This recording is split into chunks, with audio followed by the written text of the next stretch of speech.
일단 시작을 하도록 하겠습니다. 네, 반갑습니다. 제 인사를 먼저 드리면 126회 정보관리기술사 김병건 기술사라고 합니다. 반갑습니다. 네, 박수 안 치도 괜찮습니다. 일단 설명해 오신 거 환영하고요. 전체 오늘 강의 목차는 기술사가 뭔지, 그다음에 합격 어떻게 하는지, 그냥 간단한 답안 작성하는 정도의 내용, 그리고 뭐 이제 주요 토픽에 대한 로드맵이랑 제일 궁금해 하시는 게 사실 이거잖아요. 베니핏이 뭐냐, 기술사에 대한 뭐가 좋아요? 이 부분에 대해서 이야기를 하고 질의응답하고 이렇게 마치는 걸로 하겠습니다. 현재 제 소개를 한 번 더 드리면 현재는 센트레어 주식회사라는 곳의 부장으로 이직을 했고요. 뭐 공공 PM, LMS, DLP, 뭐 CRM, LMS, 이거 NMS인데 자꾸 수정 못하는 네트워크 관리 시스템 같은 프로그램, 그래서 윈도우나 웹이나 뭐 보안 프로그램 같은 것들을 전부 다 개발을 했던 개발 베이스의 네, 기술사이고요. 최근까지는 공공 사업의 프로젝트 매니저로 좀 일을 했었습니다. 바로 이전까지. 그래서 현재 여러분들이 가입하신 ITP라는 플랫폼, LMS 플랫폼을 제가 혼자 다 개발을 했고요. 설계부터 개발까지, 운영까지. 제가 하다가 다른 회사를 이직해서 공공 쪽에 PM을 하다가 지금은 또 이제 저와 같이 합격을 하셨던 기술사님이 있는 회사에, 대표로 계신 회사에 같이 입사를 해서 지금 회사 같이 키우려고 이직을 한 상태입니다. 그래서 멘토 및 저서로는 뭐 ITP에서 모의고사 합숙 멘토링, 그다음 뭐 NCS 학습 모듈이라고 국가직무 표준이라는 게 있어요. 여기 있는. 그래서 그런 것들 같이 참여했던 이력이 있습니다. 대외 활동은 여러분들 다 기술사 되면 하시게 될, 뭐, 평가위원, 뭐, 그다음에 감리, 뭐 이런 것들 수행하시게 될 거고, 뭐, 기술평가나 뭐 이런 것들도 많이 가고, 면접위원, 이런 것도 하세요. 그래서 공공기관에 공채 같은 거가 있잖아요. 그러면 이제 그런데 뭐 필기 또는 2차 대면 면접에 여러분들이 직접 들어가서 면접관으로도 활동하실 수가 있어요. 그거 외에 뭐 연구과제 이런 데도 활동이 가능하고요. 당연히 국가의 연구자로 등록이 되는 거라서 여러 가지 여러분이 원하시는 방향에 따라서 다양한 일을 하실 수가 있다. 그렇게 보시면 될 것 같아요.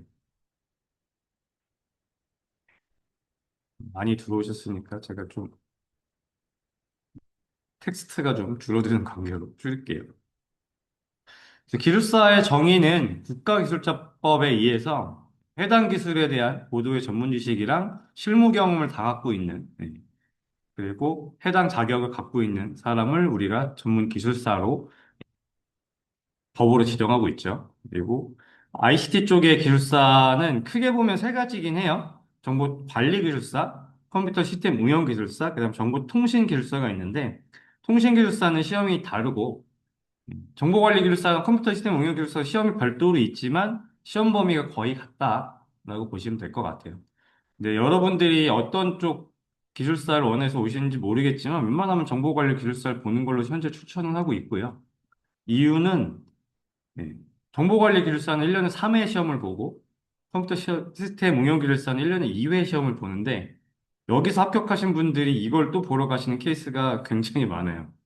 합격한 김에 그냥 한 번 더 보자. 약간 이런 분들이 많아서 여긴 응시자도 적고 합격자도 적은데 이쪽 분들이 다 가기 때문에 경쟁자가 이미 합격할 수준의 답안지를 써내는 분이라 굳이 합격이 더 어려운 곳에 하는 것보단 정보관리기술사 보시는 것이 낫다. 이렇게 현재 추천하고 있습니다. 응시 자격은 뭐 다 알고 오셨겠지만 기사 자격 취득하고 4년, 실무 경력, 산업은 5년, 뭐 전문대주 무자격이면 이렇게 7년, 이렇게 1년씩 추가되는 상태이고요. 현재 여러분들이 이제 공부를 시작하시게 되면 내년 141회에 2월쯤에 아마 있을 거예요. 이거 날짜는 확정은 아니고 11월에 확정이 나기 때문에 이쯤 날짜에 볼 것 같거든요. 그래서 이때 시험을 보시게 될 거다. 수수료는 뭐 보시다시피 굉장히 저렴하기 때문에 수수료 걱정하고 볼 만한 시험은 아니다. 이렇게 보시면 될 것 같습니다. 그래서 현재 140회는 이미 접수가 마감이 됐고 141회 이후에는 2월, 5월쯤이 되지 않을까. 그다음 143회는 다시 뭐 7월이나 8월이 되겠죠. 그렇게 해서 내년 시험까지 해서 지금부터 공부하시면 딱 1년 반 정도거든요. 내년 8월까지. 그러면 평균 합격률이 요즘에 1년에서 1년 반, 조금 길게 걸리면 2년, 네, 정도 보긴 하고 있어요. 그래서 그 정도 시험 안에 충분히 합격할 수 있기 때문에 마음이 있으시면 바로 시작하시는 게 맞다. 일단 이렇게 말씀을 드릴 수 있을 것 같아요.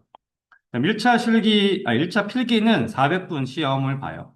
한 교시당 보통 저희가 또 모범 답안에 있는 페이지로 12페이지에서 14페이지 정도 작성하는 걸 저희 가이드하고 있고요. 그래서 400분, 100분씩 4번 시험을 봅니다. 400분 하는 건 별로 와닿지 않은데, 그렇죠. 시간으로 환산하면 6시간 40분은 쓰셔야 돼요. 그래서 굉장히 중노동인 시험이다. 이게 지식을 뭐 쓰는 시험보다는 체력 싸움도 좀 있어요. 그래서 적당히 체력 관리 하시면서 하셔야 된다. 그리고 1차를 합격하시면 저희가 웬만하면 다 기술사라고 불러요. 2차를 떨어지는 케이스가 거의 없어요.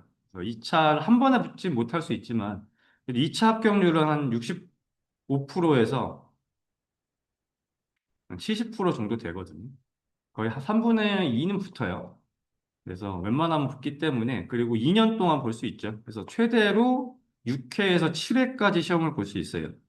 그래서 정말 최악의 경우를 말씀드리는 거고 사실 이렇게까지 오래 걸리시는 분은 거의 없고 제가 합격하고 이제 예, 강의하고 한 것까지 하면 이제 4, 5년 돼 가는데 그 안에 이 풀 시험 16번, 7번을 다 본 분은 한 두 분 본 것 같아요. 그 외에는 없어요. 떨어진 분은 사실 한 번도 못 봤습니다. 그리고 지금 역대 떨어진 분이 한 세 분 계시대요. 이 진짜 2년을 다 못 채우고 떨어지신 분. 그분 중에 한 분은 이제 면접관이랑 대판 싸워서 한 분은 네가 뭔데 날 평가해. 이렇게 하신 분들 외에는 안 떨어졌어요. 어떤 분인지 아시겠죠? 그렇게 하지 않으면 떨어지지 않는다. 그래서 결국은 합격하기 때문에 1차만 붙으시면 돼요. 2차는 별도 따로 한 달 정도 준비하고 보시는데 2차는 그때 가서 하시면 되고 1차만 고민하시면 된다.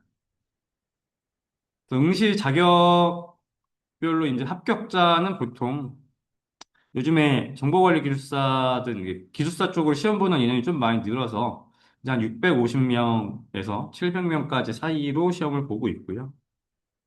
컴퓨터 시스템 응용기술사 같은 경우에는 25명에서 30명 정도만 시험을 봐요. 이 중에 많이 뽑으면 많이 뽑으면 한 5명, 적게 뽑으면 한 2명 이렇게 뽑아요. 그렇기 때문에 당연히 관리 보는 게 훨씬 더 유리한 시험이긴 해요. 두 개의 차이는 시험 범위에서 한 10% 정도 차이 나는 것 같아요. 같은 범위인데 좀 더 많이 나오는 토픽이 달라요. 공부하는 거 약간 다른데 진짜 조금만 다르고 그냥 정보 관리 보다가 이거 보셔도 충분히 합격할 만큼 큰 차이는 없다. 이렇게 보시면 될 것 같습니다. 정보통신기술사는 어차피 시험 여러분 준비하시는 정보관리기술사의 네트워크나 이런 부분들이 좀 겹치는 부분이 있어서 보시고 나서 원하시면 보실 수는 있어요. 근데 인프라 쪽을 하신 경력이 없으면 사실 정보통신기술사는 취득했다고 해도 특별히 할 일이 많이 없고요. 범용성, 이 기술사를 취득하고 활용하는 범용성은 사실 정보관리기술사가 훨씬 더 넓어요. 그래서 통신기술사를 보시는 것보다 정보관리기술사를 보시는 게 이후로도 훨씬 더 활동하시는 게 좋다. 그렇게 말씀을 드릴 수 있을 것 같아요. 그렇습니다. 합격을 하시게 되면 이렇게 사진들 찍고요. 2차까지 합격하신 분들인데,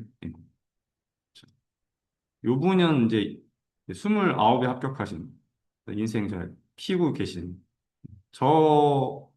제가 공부했던 심화반을 같이 저 공부할 때 늦게 들어오셔서 합격할 때쯤 이제 공부 시작하신 분이라 잘 아는데 이분은 저희 심화반 별로 또 무슨 모임이 있는 반들도 있거든요. 그런데 모임도 주관하시고 하고 계세요. 여러분들 충분히 가능하다. 이렇게 말씀드릴게요. 그다음 기술사 공부 현황을 보시면 이게 제일 많죠. 공채나 이직, 대외활동, 감리 상승, 감리나 뭐 기회 상승 때문에 오시는 분들이 대부분이에요. 그리고 나이 제한 없는 활동. 기존 연봉 외에 추가로 최소한 30%, 2, 30% 정도로 부가 수익을 얻고 싶다. 그리고 혹시라도 회사나 이런 환경이 안 좋을 때 내가 편하게 이직을 하거나 정말 정말 할 거 없으시면 감리를 감리를 목적으로 이 준비를 하시는 분도 계신데 사실 페이 부분에서 감리가 기술사 따고 다른 일 하시는 것보다는 적기 때문에 잘 안 가기는 합니다. 그래도 뭐 편하게 일하면서 그냥 이렇게 라이프 사이클 잘 즐기고 싶다. 그러시면 감리 활동하시고 다니셔도 충분히 괜찮을 것 같아요. 그다음에 뭐 ICT 기술사적인 도전 때문에 오시는 분이 한 10% 되거든요. 공부하려고 오는 분들이죠. 네, 이런 분들은 거의 다 도망가세요. 일단 이게 저희가 시험이잖아요. 자격증을 취득하기 위한 시험이다라는 걸 좀 잘 인지하고 준비하셔야 되는데 자격증보다 공부하겠다고 오시면 약간 회의감을 느낄 수 있어요. 왜냐하면 글을 지어내는 능력을 많이 키워야 되거든요. 있는 사실을 여러분들 아는 IT의 모든 지식을 끌어다가 답을 채워 넣는다. 그런 느낌의 시험이거든요. 이걸 이렇게 공부하다 보면 또 되게 신기한 게 자연히 지식적인 그 지식을 융합하거나 이 지식을 설명하는 능력이 굉장히 늘어나요. 자연히. 근데 목적 자체가 한 분야의 박사처럼 공부해야지 하고 하시면 이제 그건 좀 아니다. 그렇게 생각하시는 게 맞을 것 같아요. 합격자들은 제일 많은 게 30대 중반에서 40대 중반이긴 한데 요거는 좀 낮아지고 있어요. 요즘에. 그래서 왜냐하면 20대 후반인 분들이 굉장히 많이 공부를 하러 많이들 오시고 계세요. 실제로 20대, 30대 초반 합격자 분들도 꽤 많이 늘고 있고. 그래서 요건 연령이 좀 낮아지는 추세예요. 일찍부터 생각을 하고 오시는 분들이 있는 거죠. 근데 또 어리신 분들은 아직 하고 싶은 게 너무 많으니까 그렇죠? 잘 집중하지 못하는 분들도 계신데 빨리빨리 집중해서 합격하시는 게 가장 좋은 방법이다. 라고 저는 생각을 합니다. 그다음에 용어 정리 한번 하고 갈게요. 네. 이쪽 기술사 공부를 하시다 보면 많이 사용하는 용어 중에 하나가 이제 도메인이라는 용어인데, 도메인은 분야를 말해요. 그래서 특별히 경영전략, 소프트웨어공학, 디지털 서비스, 네트워크, 보안, 뭐, 그다음에 DB, CAOS 같은 큰 카테고리의 분야를 우리가 도메인이라는 용어를 쓰고요. 그 도메인 안에 있는 하나하나의 키워드, 용어들을 우리가 토픽이라는 용어를 써요.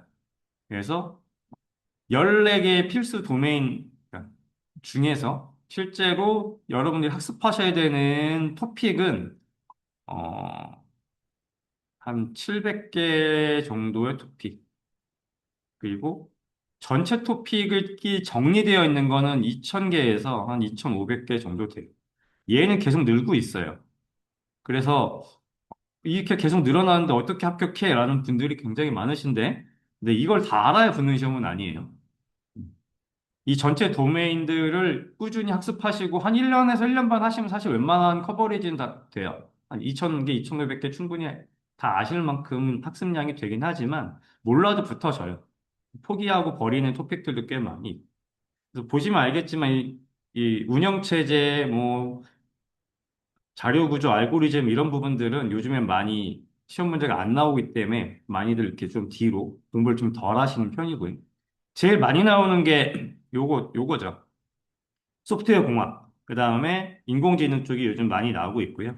그 다음으로 보안 정도가 많이 나오는 것 같아요. 나머지는 그럼 왜 공부하느냐? 이런 토픽들을 채울 키워드를 학습하기 위해서. 전반적인 내용들, 우리가 기술사로서 그래도 대외 활동을 할 때 어떤 분야나 내용들에 대해서 어느 정도 지식은 있어야 여러분들이 어쨌든 대화하는 데 편하기 때문에 공부를 하신다. 우리 생각하시면 될 것 같아요. 이 노란색은 컴퓨터 시스템 응용 기술사에서 빈출로 좀 더 많이 나오는 부분이 있거든요. 그래서 조금 다르긴 하죠. 예. 하지만 크게 차이가 많이 나지는 않는다. 이렇게 보시면 될 것 같아요. 그래서 여러분들은 이런 단계를 거쳐서 이 시험을 준비하시게 될 거예요. 1차는 아까 계속 말씀드렸지만 400분짜리 시험, 합격은 60점, 평균 60점인데, 60점이 그냥 100점이라 생각하시면 돼요. 다른 시험은 이제 100점 만점에 60점이면 사실 기출만 좀 돌리다 붙으면 사실 붙잖아요. 네. 조금 어려운 시험 얘를 높이는데 이거는 100점은 아예 없고요. 80점 이상도 전무하고요. 네. 네, 전무예요. 그냥 60점 0 이게 제일 많고요. 정말 막 고득점 맞으면 60 한 3점? 이 정도 맞으면 9득점이에요. 그 시험 전체 기수 중 1등도 할 수 있을 정도로. 무슨 말이냐면 엄청나게 점수가 높게 합격하는 시험은 아니에요. 편차가. 어차피 여러 문제 드린 점수가. 그렇기 때문에 또 너무 낮게 점수가 나가지도 잘 않아요. 써내기만 하면 점수가 나가요. 그래서 내가 쓴 내용이 100%다 거짓말이고 다 다른 내용이어도 점수를 줘요. 쓴 거에 대한 어느 정도 점수는 주거든요. 그래서 가장 중요한 건 뭐냐면 써야 돼요. 모르는 내용도 써서 내는 능력을 여러분들이 이제 저와 또 이제 심화반 가셔서 계속 학습하셔서 키운다. 이렇게 생각하시면 될 것 같아요. 그다음에 2차는 면접 시험. 합격률이 높으면 이렇게 80% 가까이 붙어요. 그래서 이렇게 면접은 3대1 대면 면접이고요.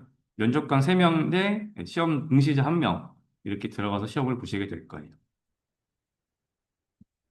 제 사례예요. 제가 어떻게 준비했었냐면 두 가지 측면을 준비를 했어요. 사회적 목표랑 개인적 목표. 사회적 목표로는 제가 사업을 하고 싶었어요. 여전히 사업을 하고 싶은 마음이 있고 사업자도 내긴 했지만 그래서 정부 IT 투자 유치를 통해서 조금 이런 사업성을 확보해 보자. 왜? 저는 너무 기술에 치여져 있는 사람이니까 개발만 했다 보니까 이런 뭐 경영이나 돈을 끌어들이거나 이런 비즈니스적인 마인드가 부족해서 이런 것들을 좀 키웠으면 좋겠다. 그리고 정부 투자할 때 그런 객관적인 사업 평가에 좀 그래도 국가에서 인정하는 기술사가 이런 사업을 준비하고 어떤 것들 이야기한다 그러면 좀 더 가중치를 받기 때문에 그렇게 시작을 했어요. 그 다음에 요거 때문에 제일 많이 큰 건 이거였어요. 직장인을 안 하고 싶었어요. 직업인이 되고 싶었어요. 직장인은 회사에 종속된 사람이고 그렇다고 제가 여전히 뭐 100% 프리하게 종속되지 않았어 라고 하진 못하겠지만 그래도 선택권이 확실히 늘어나긴 늘어난 것 같아요. 직업인, 제가 퇴사를 하거나 이직을 하는데 조금 제약 없이 움직이면 좋겠다. 특히나 분야나 그런 직무나 이런 것들에 대한 제한 없이.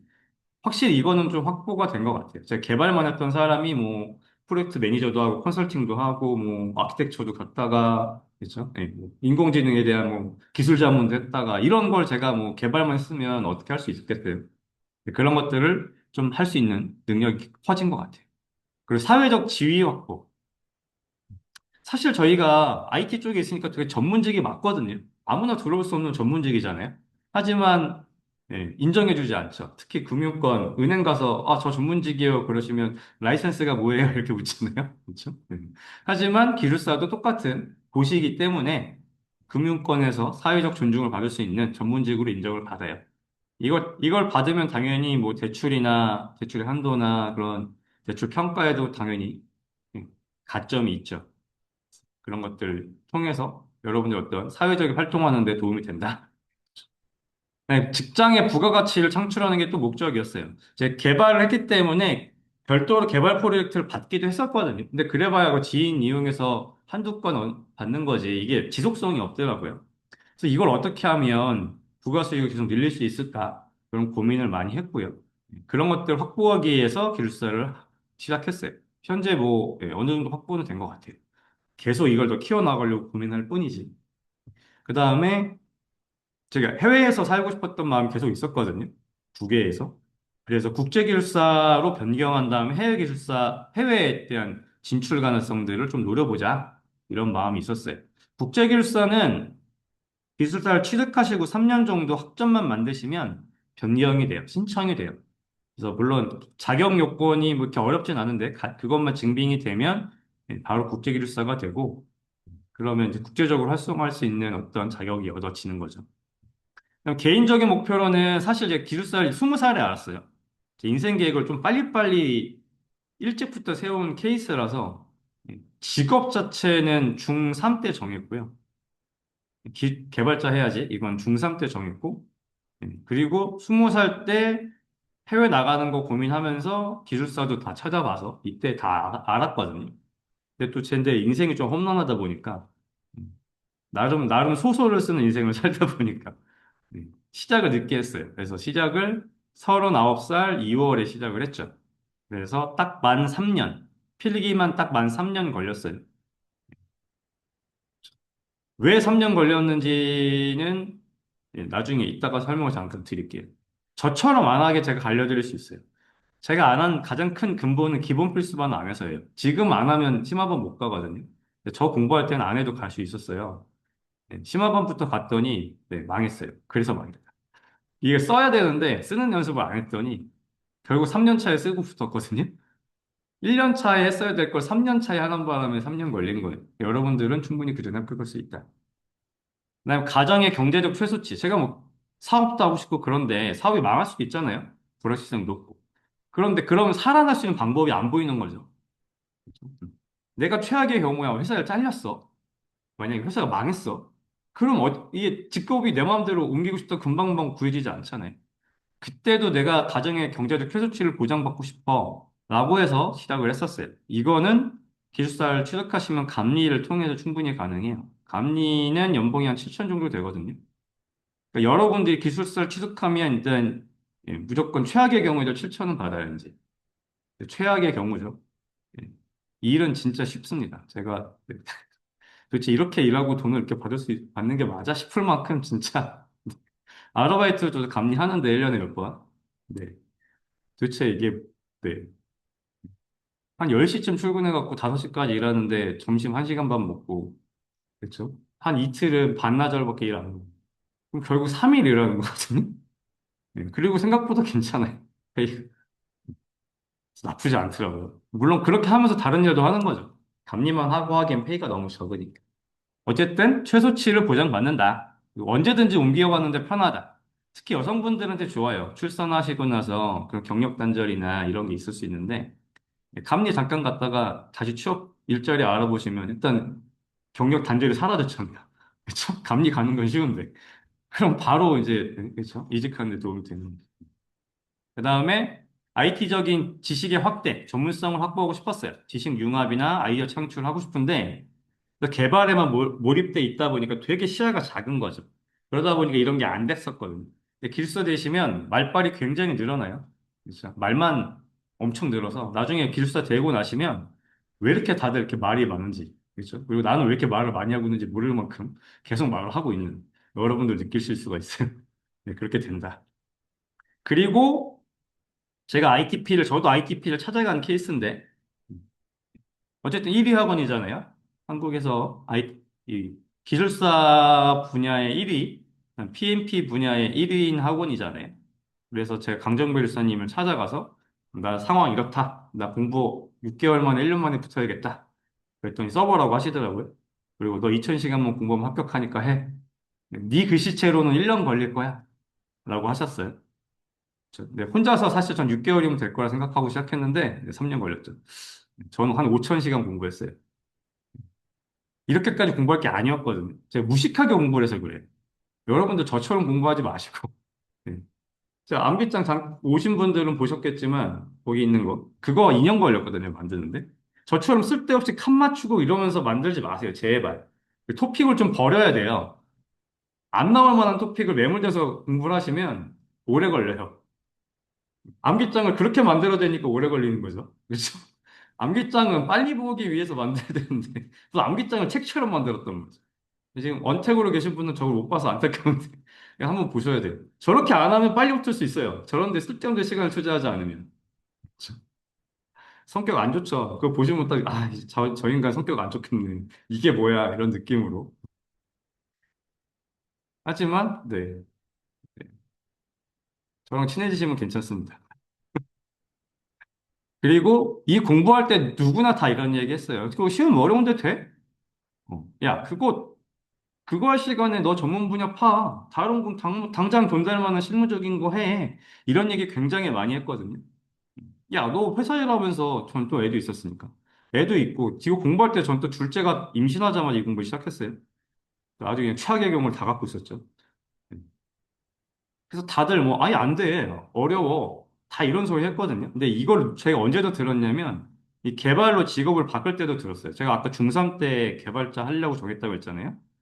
근데 제가 몸도 아프고 경제적인, 뭐, 가정적인 어떤 뭐, 여러 가지 문제가 있어서 못 하다가 29에, 28에 개발 공부를 시작해서 29에 다니던 회사를 때려치고 1년 동안 개발 공부를 하고 이직을 한 거예요. 그러다 보니까, 그렇죠? 그때 저는 고졸 출신의 검정고시, 고졸 검정고시 출신이었단 말이에요. 그래서 다 뭐라고, 이때 똑같은 얘기 했어요. 야, 제가 이때 29에 경력이 10년이었거든요. 경력 10년 버리고, 고졸이 뭘 새로 해서 너 뽑아주겠니? 하지 마. 너 1년, 그 시간에 너 경력 쌓고 네 분야 하는 게 더 벌어. 무시하고 했죠. 그리고 4배 나아졌어요. 개발자 되고. 지금 제가 기술사 되고 개발자 했을 때보다 한 2배 정도 나아졌거든요. 앞으로는 목표는 예, 훨씬 더 나아지는 거겠죠. 예. 그래서 제가 느끼는 건 안 되는 건 없어요. 예. 그래서 제 좌우명이거든요. 불가능하다는 이유로 꿈을 포기하지 않는다. 다 그랬어요. 그리고 이게 되고 나면 무슨 소리 하냐면 다 똑같은 소리 합니다. 넌 다르래요. 시작할 때는 안 된다 해놓고 뭐가 달라? 다 똑같습니다. 다 됩니다. 제가 장담해 드릴 수 있는 거 하나는 딱 있어요. 여러분들 엉덩이 붙이고 2년만 투자하세요. 하루에 4시간씩, 3시간씩. 그거 시간을 투자를 좀 적게 하시면 좀 더 걸리긴 해요. 왜냐면 절대적인 시간이 들어가는 건 있어요. 어쩔 수 없이 들어가야 될 시간. 왜냐하면 토픽량이 많잖아요. 근데 여러분들 한 인생에 2년에서 진짜 최악의 경우에 3년 정도 투자해서 남은 인생을 완전 맘 편하게 살 수 있으면 해볼 만한 투자 아니에요? 그게 이것만 공부하라는 것도 아니고 회사 다니면서 직장 다니면서 하루에 한 3시간 정도만 한 1년 반에서 2년 그거만 투자하시면 되는데 그렇죠? 그리고 그렇게 투자하는 게 영원히 안 될 만하고 막 5년, 10년 걸려 될까 말까 이러면 제가 추천 못 하는데 예, 되는 시험이거든요. 이때 되는 시험이라는 건 그렇게 엄청나게 시간 몇 년씩 막 5년, 10년씩 걸려야 되는 시험이 아니라 예, 충분히 몇 년 안에 다 붙을 수 있을 만한 최악의 경우죠. 제가 보니까 지금 최악의 경우가 3년이거든요. 진짜 극도로 있어요. 5년, 10년 걸리시는 분이 가끔 있어요. 이분들은 제가 단언하건대 이유가 있는 거예요. 왜? 꾸준히 시험을 안 봐. 이 공부하는 과정을 꾸준히 안 해. 공부 어느 정도 됐다고 혼자 하거나 예, 멈췄다 하거나 이러시면 어쩔 수 없죠. 그거는. 근데 꾸준히 했다는 가정으로는 1년 반에서 2년이면 거의 다 붙더라고요. 그래서 빨리 붙는 분은 6개월, 1년이면 붙어요. 그런 분들도 있어요. 보통 1년에 붙는 분들 굉장히 많거든요. 그러니까 합격자가 계속 나가고 인원이 비슷하게 모여 있겠죠. 여러분들 계속 시험 보러 오는데. 그렇죠? 예. 그리고 제가 몸도 좀 아프고 그랬어요. 20대. 그래서 다 이렇게 늦게 한 건데 가성비는 얘가 제일 좋더라고요. 인생에 제일 짧은 시간을 투자하고 제일 효과가 좋았던 건 공부였던 것 같아요. 뭐 인생에 공부가 제일 쉬웠어가 아니고 제가 뭐 공부를 엄청 오래 한 사람도 아니고 인생에 전 딱 기술사 공부까지 하면 6년 공부한 것 같아요. 인생 통틀어서 중3까지 공부 제대로 한 적이 없고 그냥 네 그냥 따라가는 수준만 했고 그다음에 검정고시 봤잖아요. 대학도 전 검정고시예요. 학회에서 다니면서 학사는 그렇게 취득을 했단 말이에요. 그래서 그거 공부할 때랑 그러니까 개발할 때 잠깐이랑 지금 기술사 3년 게 다거든요. 근데 인생을 사실 돌이켜보면 굉장하게 많은 효과를 얻었어요. 그래서 전 주변에도 굉장히 많이 추천하고 있고 공부시키는 친구들도 꽤 있는데 저 때문에 공부하는 사람도 좀 있습니다. 그래서 제가 시키고 있는데 제 나이에도 지금 공부를 시키거든요. 근데 진짜 가능하다. 그래서 여러분들 꼭 했으면 좋겠고 그래서 어쨌든 전 40개월. 왜 40개월이냐면 필기가 36개월, 실기가 한 달 준비하고 그다음에 한 달 반 정도 준비하거든요. 그다음에 합격자 발표까지 한 달이 넘게 걸려요. 그래서 40개월인 거지. 공부만 하신 걸로 보시면 36개월 플러스 한 달 한 거죠. 2차 시험 한 달. 딱 이 정도 걸렸어요. 그다음에 이 공부하다 보니까 이런 문제가 좀 있었어요. 일단 공부하려고 제가 업무적인 부분은 공부할 수 있는 환경으로 좀 이직을 했어요. 그래서 SM을 인생에 처음으로 제가 다 벤더사, 그러니까 개발 솔루션을 만드는 회사에만 있다가 운영 쪽으로 이직을 해서 이때 운 좋게 그 병원 쪽에서도 건강검진센터 쪽에 SM을 가는 바람에 건강검진센터다 보니까 5시면 다 퇴근을 해버려요. 대신 일찍 출근합니다. 출근이 빠른 대신 5시면 다 퇴근해. 왜냐, 어차피 고객이 없잖아요. 검진센터 5시 문 닫잖아요. 그래갖고 칼퇴가 됐다. 그래서 공부하는 데 좀 도움이 됐고요. 음. SM이다 보니까 할 일만 잘하면 딱히 뭘 하지 않더라고요. 그래서 공부하는 시간이 확보한 게 있고, 제가 사람을 좀 좋아하거든요. 그래서 만나는 걸 좋아하는데, 이 관계 유지나 뭐 모임 같은 걸 최소로 했어요. 그래서 회사에서 하는 회식 외에는 다 안 했던 것 같아요. 공부하는 동안. 이렇게 좀 했었고, 그다음에 가족이 조금 제일 어렸어요. 제일 어렸던 게 가족이었던 것 같아요. 한 6개월까지는 가족이 도와줘요. 할 수 있을 것 같아. 이런 얘기 하지만 6개월 지나서부터 이 점수 받으려고 이런 공부를 하니 약간 이런 느낌으로 바뀌어요. 되는 시험 맞니? 약간 이런 느낌으로 바뀌고 언제까지 할 거니? 약간 이런 느낌으로 바뀌어요. 왜냐하면 점수 받으면 막 53점, 55점, 57점, 58점 막 이렇게 받는단 말이에요.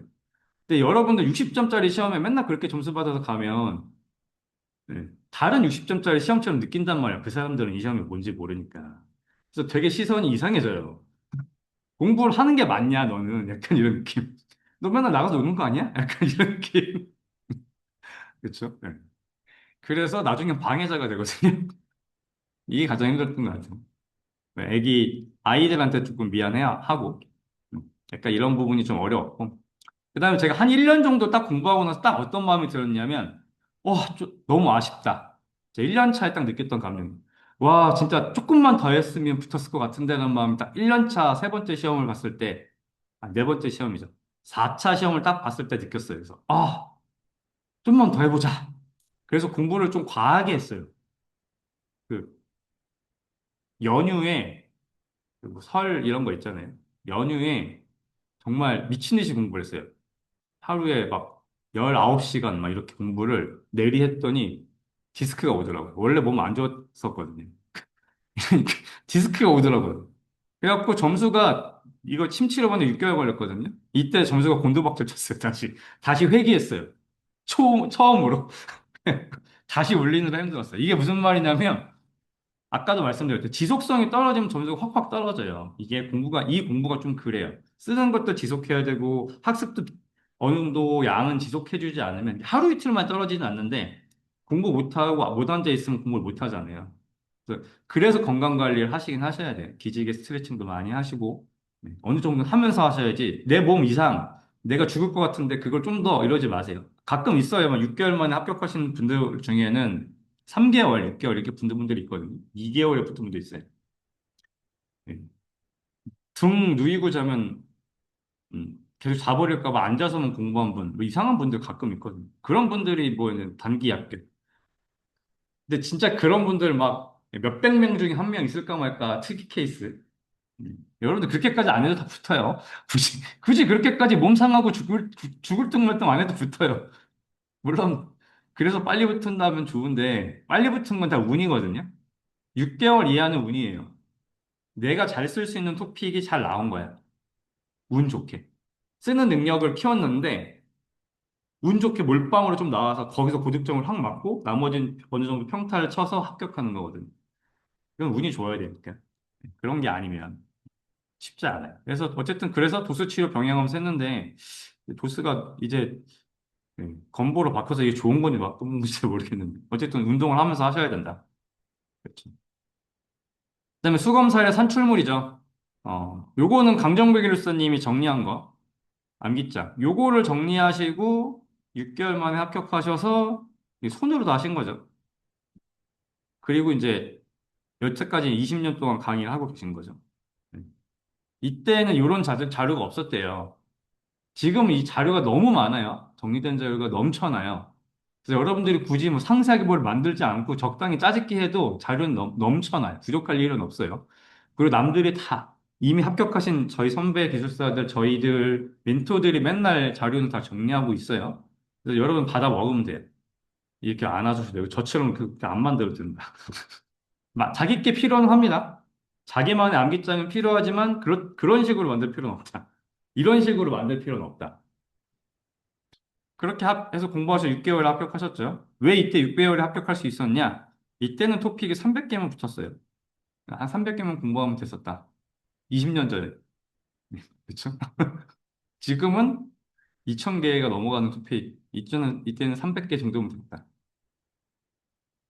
그렇습니다.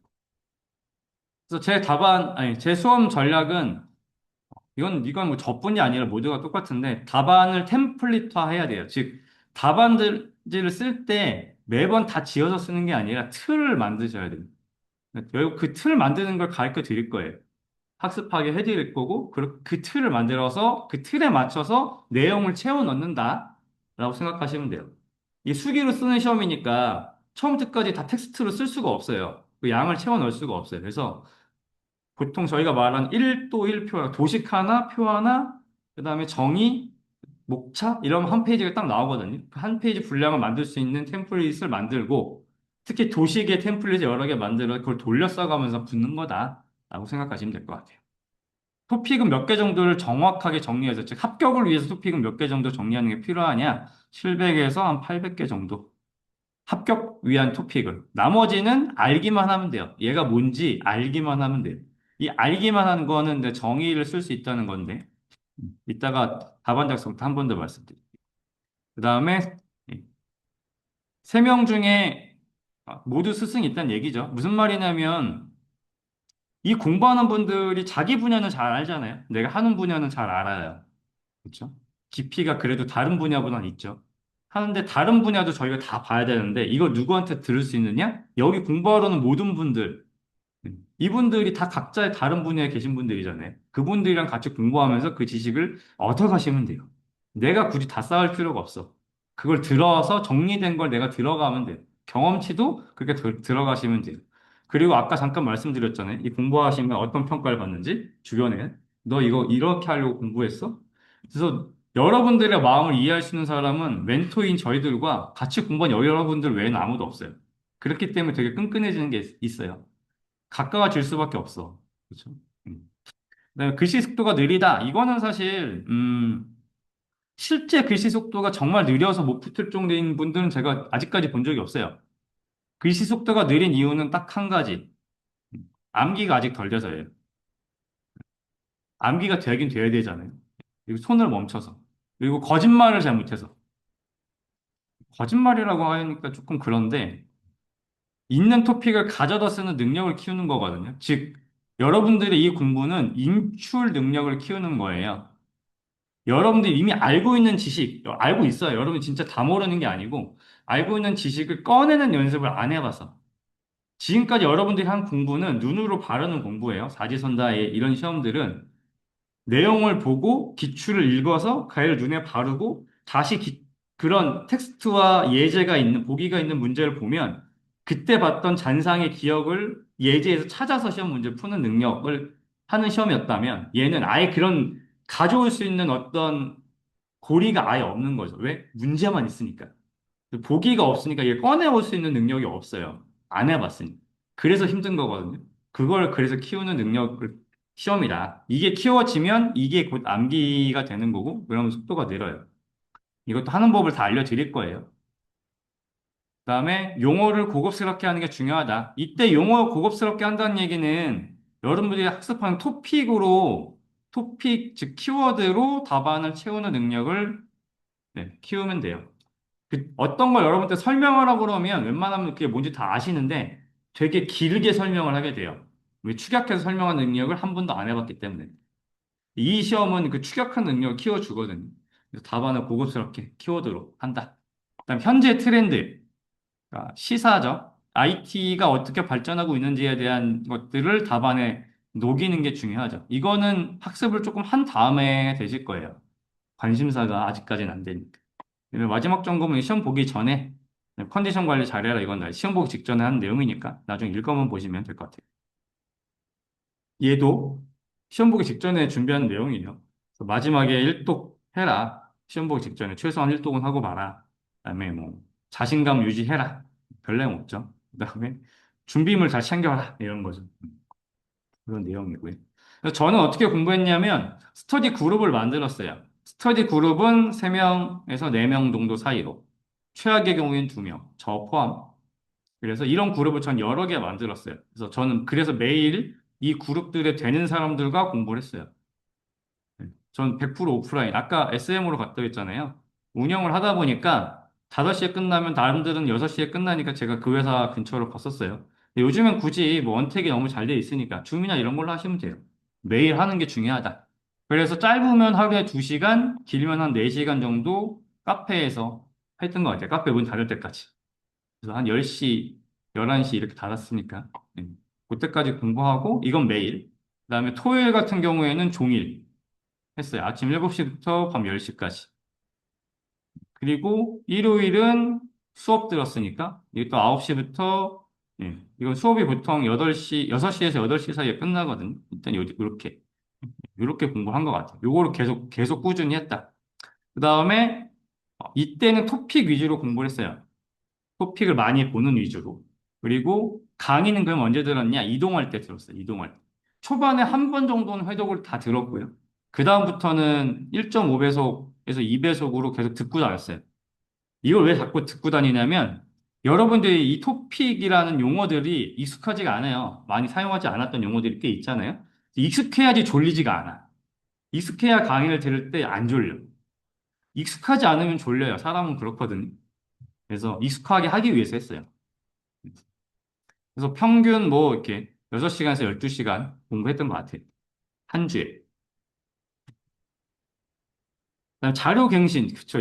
제가 얘한테 너무 시간을 많이 투자했거든요. 이 시간에 다른 걸, 이 토픽을 많이 좀만 더 봤었으면, 1년 반에도 충분히 가능했는데, 지금 생각하면. 근데 이거 만드는데 너무 오래 걸렸어요. 그거 만드는데 완성하는데 2년 걸렸다니까요. 그거 4권짜리예요. 4권이 전체 도메인 4권짜리. 한 권이 아니고, 한 권은 다른 분이 가져가서 4권으로 만들었는데, 실제 보시는 분도 아시겠지만 되게 빽빽해요. 그거 다 이제 기본 필수반 들어오시면 자료 드릴 거예요. 물론 원본은 아니고 엑셀 자료가 아니라 PDF랑 구글 독스에 읽기만 할 수 있는 자료로 드리긴 할 건데 그 엑셀로 작업할 때 문제가 뭐냐면 엑셀 PC가 바뀌잖아요? 다 틀어져요. 간격이. 그러면 또 다시 맞춰요. 그래가지고 그 토픽 하나 들어갈 때면 중간중간 키워드 넣어야 되잖아요? 그럼 전체 틀이 다 무너져요. 페이지에 막 넘어가고 반쪽짜리 나고 그럼 또 맞추고 앉아있죠. 그거 왜 그랬을까요? 그냥 지금 그러지 마세요. 지금 앞에 모범 답안 있는 분 저랑 동기 기술사님들을 쓰신 건데 한 분은 6개월 합격자, 한 분은 1년 합격자예요. 1년 합격하신 분도 인공지능 석사 공부하면서 붙으신 분이거든요. 그분들처럼 하면 단기 1년 안에 다 붙을 수 있어. 저처럼 무식하게 하면 3년 걸리는 거고요. 그분들처럼 1년이면 돼요. 제가 다 어떻게 하는지 알려드릴 테니까. 따라만 오시면 됩니다. 맞습니다. 최근 합격률이에요. 그래서 140회는 갱신을 못 해놨는데, 그리고 요건 ITP 쪽 합격 기준인 것 같고, 42명 이번에 붙었거든요. 그중에 ITP에서 26명이 합격했다는 얘기예요. 그래서 지금 시험을 보시다 보면, 여기 지금 회차가 애매한데, 요거 이전 회차까지 많이 뽑았어요. 이때가 언제냐면 이제 그쵸 지금 재판받고 계신 그분이 딱 대통령이 됐을 때예요.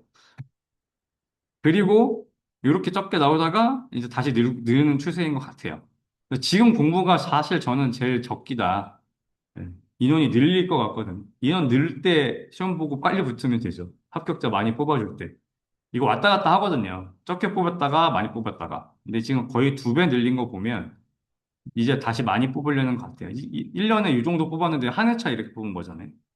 이 얘기는 이게 계속 늘어날 거다라는 얘기라고 저는 보고 예, 있고, 뭐 오늘 아까 다른 기술사님이랑도 얘기했는데 동일하게 생각하시더라고요. 지금이 적기다. 기술사 공부할 거라면 지금 하시는 게 가장 좋을 때다. 뭐 기회 있을 때 해야 되잖아요. 여기 한 명 뽑았어요. 이때. 이 2명은 뭐냐면 관리랑 컴시응 한 명 한 명 뽑은 거거든요. 이때 이 관리 붙으신 분이 2개월 합격.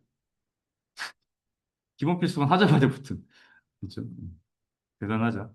일단, 때 136개, ITP에서 합격률 한 91%. ITP 합격률 높을 수밖에 없어요. 일단 심화반 멘토분들이나 기본반이든 시간 투자하는 게 다른 학원보다 훨씬 높아요. 솔직히. 그렇기 때문에 합격을 더 잘할 수밖에 없겠죠. 시간 들여주는 게 다른데.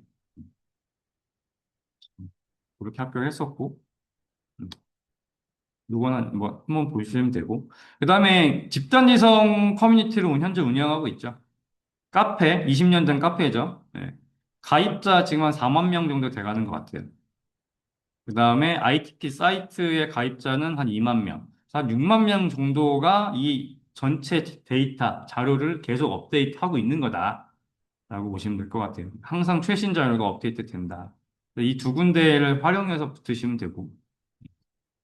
그다음에 전체 토픽은 저와 강정구 일사님이 다 정리한 교환을 가지고 직접 직강을 하고 있어요. 그거 가지고 열심히 공부하시면 된다. 맞습니다. 요건 이제 뭐 실제 기본 필수반을 마지막 9주차에 시험을 봅니다. 여러분들 다 실제 시험처럼 보는데 1교시형이랑 2교시형 딱 200분만 시험 봐요. 그래서 요걸 가지고 점수를 낸 거고, 요때는 좀 점수가 낮았는데, 합격 점수, 바로 전 회차에 합격 평균 높으신 분 60, 한 2점 정도까지도 맞았어요. 네. 이때 뭐 기본 필수반이니까 점수 좀 더 드려 이런 거 없어요. 여러분들 실제 시험일 때 쓴 거라는 걸 기준으로 해서 점수 웬만큼 드리거든요. 그러니까 이걸 한번 보시고 나면, 아, 이렇게 썼는데도 점수 이렇게 받아? 약간 이런 느낌? 음, 이런 느낌을 받으실 수 있을 것 같아요. 됐습니다.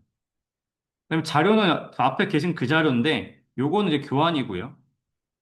이전에는 이렇게 반쪽을 공백으로 해서 필기할 수 있게 드렸는데 생각보다 활용을 잘 안 하셔서 그냥 이제는 교환 자체 왜 너무 두꺼워지니까 토픽도 늘고 그래서 그냥 전체 페이지 한 두 페이지에 다 학습하는 내용으로 채워서 나가고 있고요. 요건 좀 전에 설명드렸던 그 제 암기장이죠. 구글 독스에 링크 공유해 드리니까 여기서 보시면 될 것 같아요.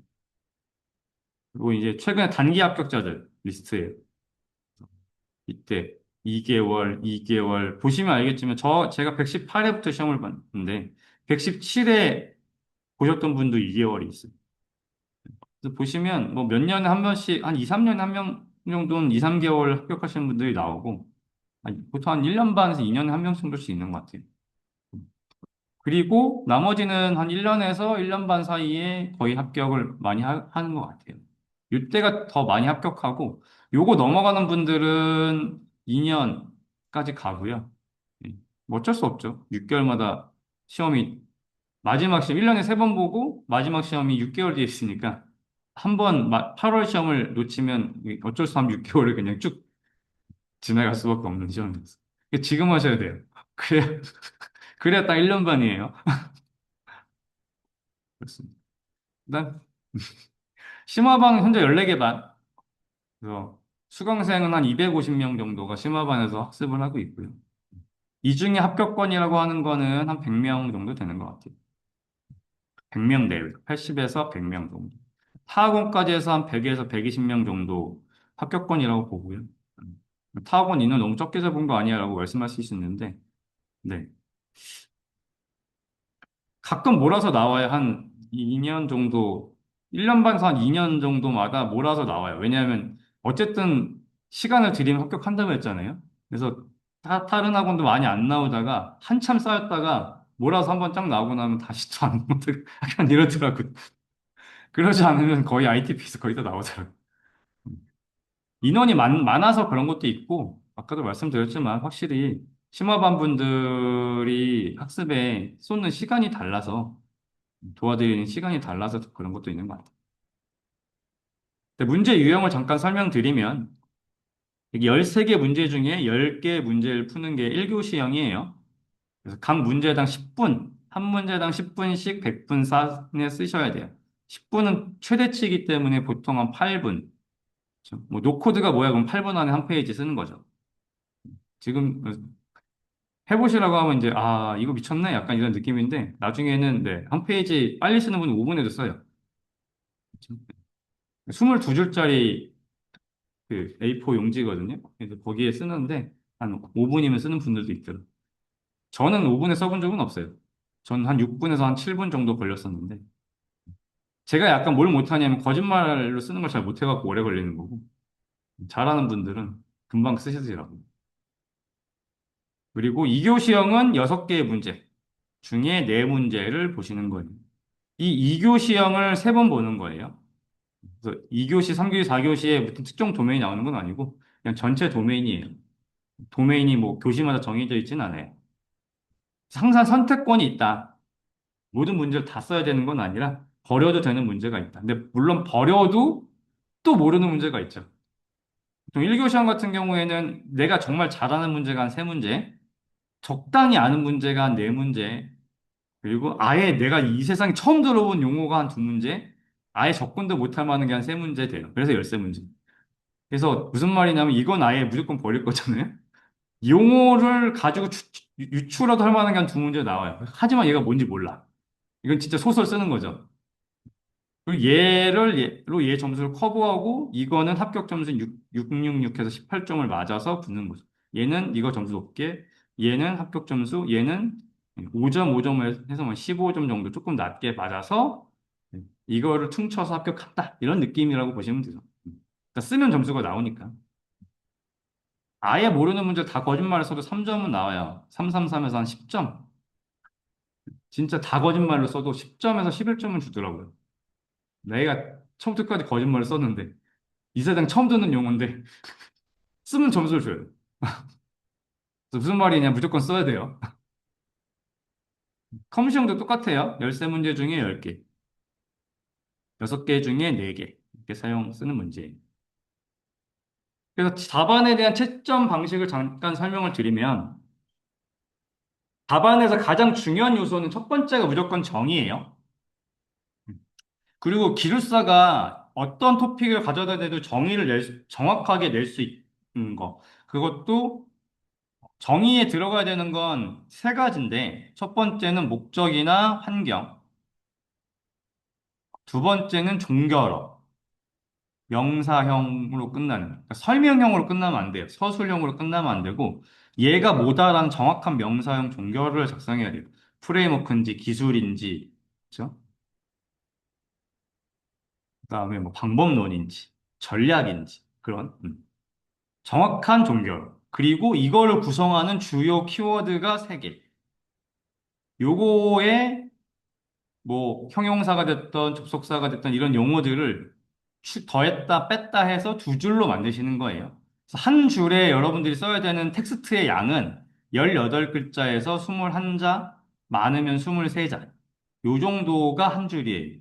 답안지 보시면 알겠지만 앞에 3줄은 라인이 있어서 거기 안쪽부터 20자에서 21자 쓰신다고 보면 돼요. 생각보다 글씨를 많이 쓰지 않아야 한다. 그래서 글씨가 굉장히 커야 돼요. 글씨 키우는 연습도 하셔야 돼요. 하면 금방 늘어요, 생각보다. 네. 글씨 작으신 분들 있잖아요. 그분들 뭐 쓰다 보면 늘어요. 쓰다 보면 늘어요. 걱정하지 마세요.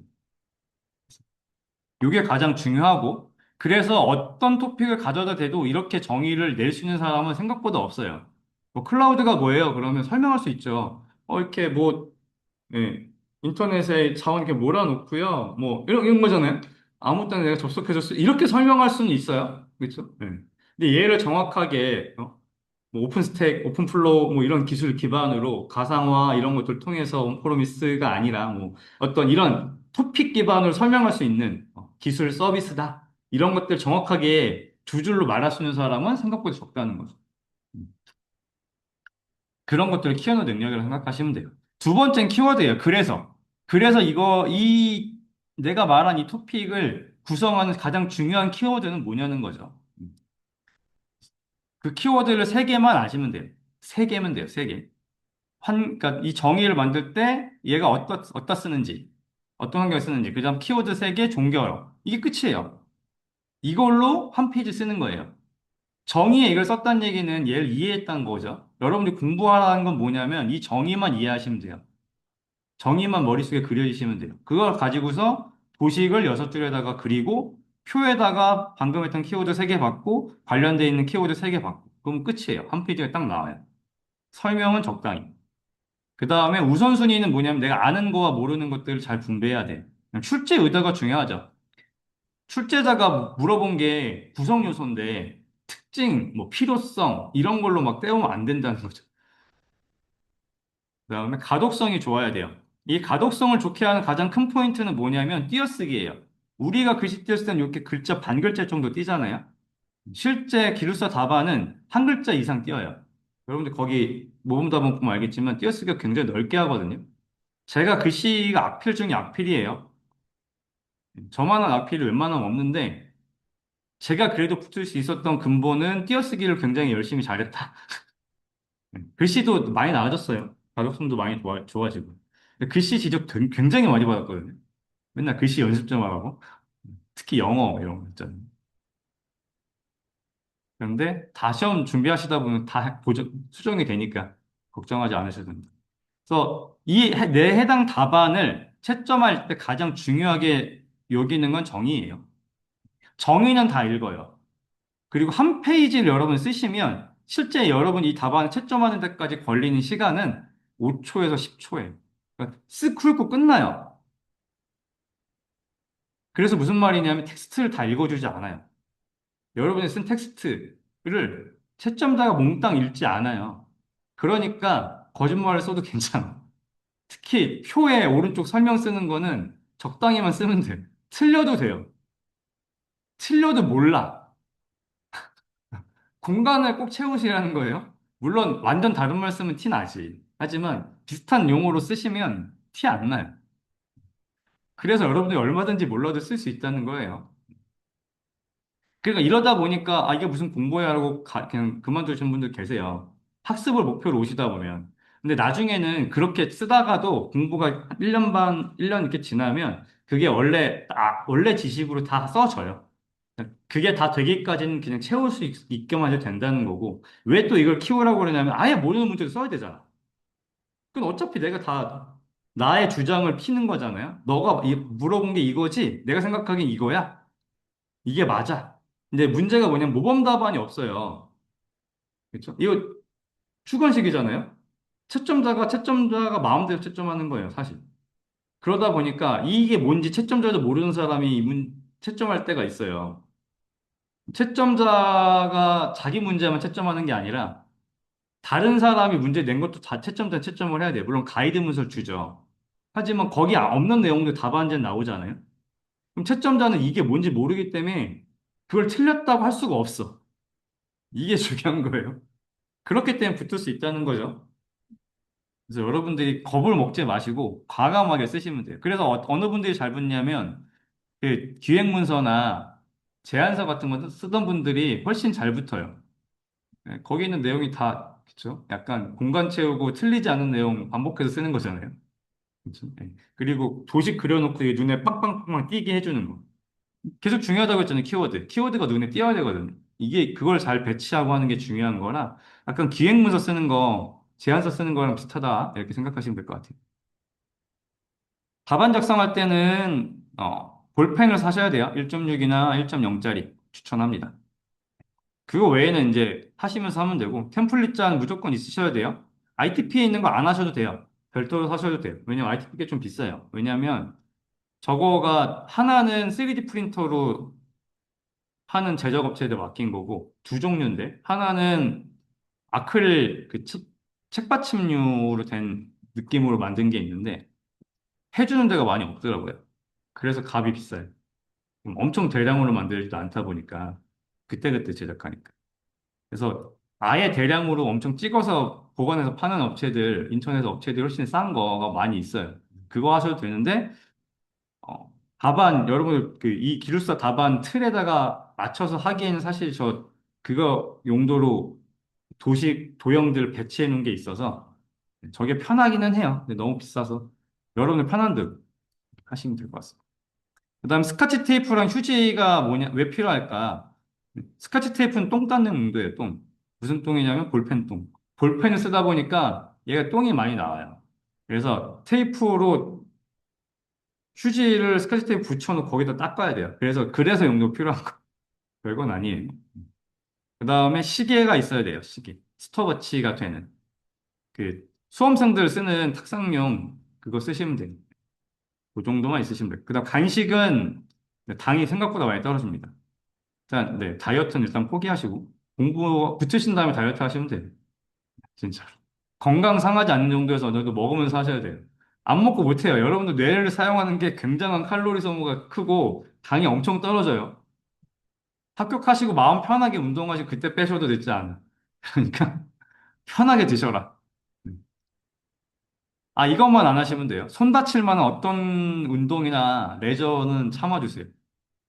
오른손이 다치는 순간 그 손이 날 때까지 쓰지를 못하고 그러면 무조건 시험이 6개월, 1년씩 뒤로 밀리기 때문에 그것만 좀 참아주세요. 손 안 다치는 거.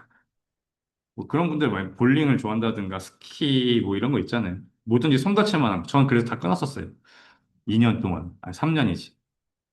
붙고 하시면 돼요. 붙은 다음에 뭐 이제 글씨 쓸 일 없으니까. 그 다음에 답안 작성 방법이에요. 최소한 질문은 제가 이따 한꺼번에 받을게요. 네. 아, 네, 알겠습니다. 답안 작성 방법론은 크게 보면 세 단락으로 작성을 한다고 보시면 될 것 같아요. 첫 번째는 서론, 네, 두 번째는 본론, 세 번째는 결론이에요. 그렇죠? 기승전결이 필요한데 1교 시험 같은 경우에는 서론에 보통 정의를 작성하고요. 정의는 목차가 한 줄, 정의가 두 줄. 그래서 한 세 줄 정도. 그다음에 본론이 제일 중요하죠. 물어본 걸 여기다 쓰는 거예요. 그래서 1교 시험 같은 경우가 2단락이고요. 2교 시험은 2단락과 3단락에다가 각각 한 페이지씩. 1교 시험은 2단락으로 한 페이지. 그다음 결론은 선택적이에요. 쓸 수도 있고 안 쓸 수도 있어요. 쓰면 왜 쓰냐면 내가 점수를 더 받고 싶어서. 이게 절대평가가 아니고 상대평가예요. 물론 상대평가라고 다른 사람과 답안지를 다 놓고 비교하진 않지만 음, 채점을 하다 보면 더 잘 쓴 사람한테 점수를 더 줄 수밖에 없잖아요. 그래서 남들이 어느 정도 쓴 거 이상은 나도 같이 맞춰서 써주는 게 필요해요. 그러다 보니까 내가 더 받고 싶으면 남들보다 더 써야 될 거 아니에요? 그래서 그런 것들 하기 위한 게 3달러 결론이라고 보시면 될 것 같아요. 1교 시험은 3달러, 2교 시험은 4달러. 에다가 1교 시험은 여기다가 한 3줄 정도, 4에서 4줄. 2교 시험은 반 페이지 정도를 작성하는 거예요. 한 12줄 정도가 되겠죠. 반 페이지니까. 이렇게 작성을 하는 거죠. 요건 뽐내는 거예요. 그렇지만 본론이 빈약한데 이걸 쓰는 건 의미가 없어요. 본론까지 잘 썼을 때에 얘가 의미가 있어요. 여기 점수 까이면 여기 안 봐요. 채점자가 굳이 볼 필요가 없어. 점수 더 주려고 보는 건데, 그쵸? 얘가 엉망이야. 한마디로 그런 거죠. 내가 아예 모르는 문제를 써. 거기다 뭐하러 4달러, 3 추가달라고 써요. 어차피 소설인데. 내가 쓴 것도 맞을지 모를지 모르는데. 이럴 땐 그냥 안 쓰면 되겠죠. 근데 내가 잘 준비한 거는 당연히 결론도 있어야겠죠. 이런 거라고 보시면 될 것 같아요. 이렇게 준비하는 거다. 그래서 예시가 이렇게 되는 거죠. 문제를 한 줄 쓰죠. DRS가 뭐냐? 이게 문제죠. DRS에 설명하세요라고 있으면 뒤에 설명하세요 이런 거 안 써도 돼요. 그냥 DRS 설명, DRS 이렇게만 쓰셔도 돼요. 그 다음에 그 밑에 답이라고 한 줄을 쓰고요. 다시 그 밑에 1달러, 여기부터 시작이죠. 1달러에다가 얘에 대한 목차를 써야 돼야죠. 그래서 이건 리드문이라고 해서 얘를 설명하는 거. 여기 공간 비어 있으면 이쁘지가 않으니까. 그래서 DRS의 개요 또는 정의, 개념 이런 내용을 쓰고 가, 나로 나눠서 쓰기도 하고 그냥 정의만 두 줄 쓰기도 하고. 어쨌든 그래서 얘가 왜 하느냐? 그렇죠? 그래서 이거 하기 위한 기술이 뭐냐? 그래서 얘는 정확하게 뭐냐? 이렇게 쓰는 거죠. 아까 말씀드렸던 목적, 키워드, 종결어, 명사형 종결어. 여기 뭐뭐 하는 것 이렇게 쓰지 말라는 거예요. 이렇게 구성되면 딱 정의가 두 줄이 끝나는 거죠. 글씨는 20자 정도. 그 정도. 2교 시험 같은 경우 한 페이지는 이렇게 쓰는 거죠. 이 도식 그리고 그다음에 키워드로 8개 정도. 표 이렇게. 텍스트 보시면 알겠지만 많지는 않죠. 글씨 널널하게 쓰라는 거예요. 이제 너무 띄어쓰기 안 하셨어, 이분. 글씨 띄어쓰기 안 하면 안 돼요. 이거보다 훨씬 많이 해야지. 띄어쓰기를 많이 하면 여기 쓰는 글자가 더 줄겠죠. 이렇게 쓰시는 거죠. 그래서 이 합격할 때까지는 기본 필수반 구주를 통해서 무엇을 키우냐? 쓰는 능력, 쓰기. 어떻게 써야 할지를 하게 되고, 그 다음 주요 도메인별 키워드 한 500개 정도 학습을 하시게 될 거예요. 이거에 대한 설명을 해드려요. 그 다음에 심화반을 가시는 거죠. 2단계에는 심화반은 1년에 2회 열리고요. 기본 필수반이 끝나면 아무 때나 들어가시면 돼요. 왜 상관없냐면 매주 도메인 한 도메인씩 나가기 때문에 도메인을 중간부터 들어도 상관은 없어요. 꼭 처음부터 다 들어야 되는 게 아니고 버리는 도메인도 내가 있을 수 있기 때문에 중요하지 않아요. 그냥 무조건 들어가서 들으시면 돼요. 그래서 중간에 가장 중요한 건 뭐냐? 쉬지 않는다. 멈추지 않는다. 학습을 멈추지 않고 간다. 기본 필수반 하시는 분들 가끔 그런 분들이 있어요. 뭐 내가 너무 바빠서 공부가 좀 덜 된 것 같아서 공부를 혼자 좀 더 하고 들어올게요. 이런 분들이 있는데 이런 분들 치고 다시 공부를 지속하는 분들을 많이 못 봤어요. 그래서 공부를 하실 거라면 지속해서 하셔야 된다. 그래서 이거를 계속 반복하는 거예요. 심화반을 반복하고 그다음 마지막에 시험 보기 직전에 한 5일 정도 시험을 집중해서 봐요. 금, 토, 일, 월화 또는 토, 일, 월화, 수 시험 보기 바로 전주에 5일 동안 매일 200분씩 시험을 봐요. 그거 저희가 뭐라고 하냐면 파이널 라운드라고 하는데 이거를 통해서 마지막 점수를 아싸 올려서 시험을 붙는 거다. 이렇게 생각하시면 될 것 같아요. 모의고사는 보통 한 달에서 두 달에 한 번씩 계속 봐요. 이것도 계속 참여하시고 이렇게 해서 합격하시는 거라고 보시면 될 것 같아요. 일정은 이제 기본 필수반 9주, 이때 53점이 목적이에요. 합격하기 위해서. 그리고 심화반 가서 57점까지. 아까 말한 마지막 파이널을 통해서 나머지 점수를 올려서 합격하는 거다. 그래서 지금 시작하시면 내년 8월까지 해서 3회에서 4회 안에 합격하실 수 있는 충분한 기간이다. 음, 이렇게 보시면 될 것 같아요. 141회에 도전해 보시는 것도 좋고요. 단기 합격 되면 너무 좋잖아요. 그다음에 이제 파이널 라운드 이전에 진짜 합숙을 했어요.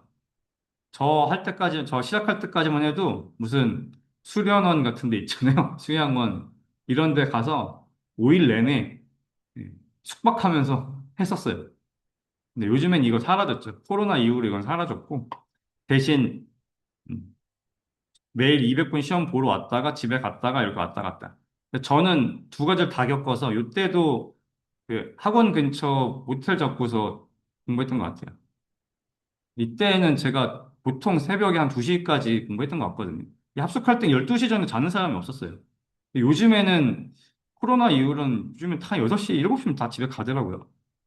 집에 가면 공부 안 할 텐데. 분위기가 좀 바뀌었어요. 그래서 이렇게 악착같이 했던 사람들 네, 다 붙어서 없어요. 그리고 저희 때 막 인원 너무 많이 뽑아줘서 한 회차에 막 50명, 60명도 뽑았어요. 1년에 한 150명씩 뽑아냈거든요. 한 3년 동안.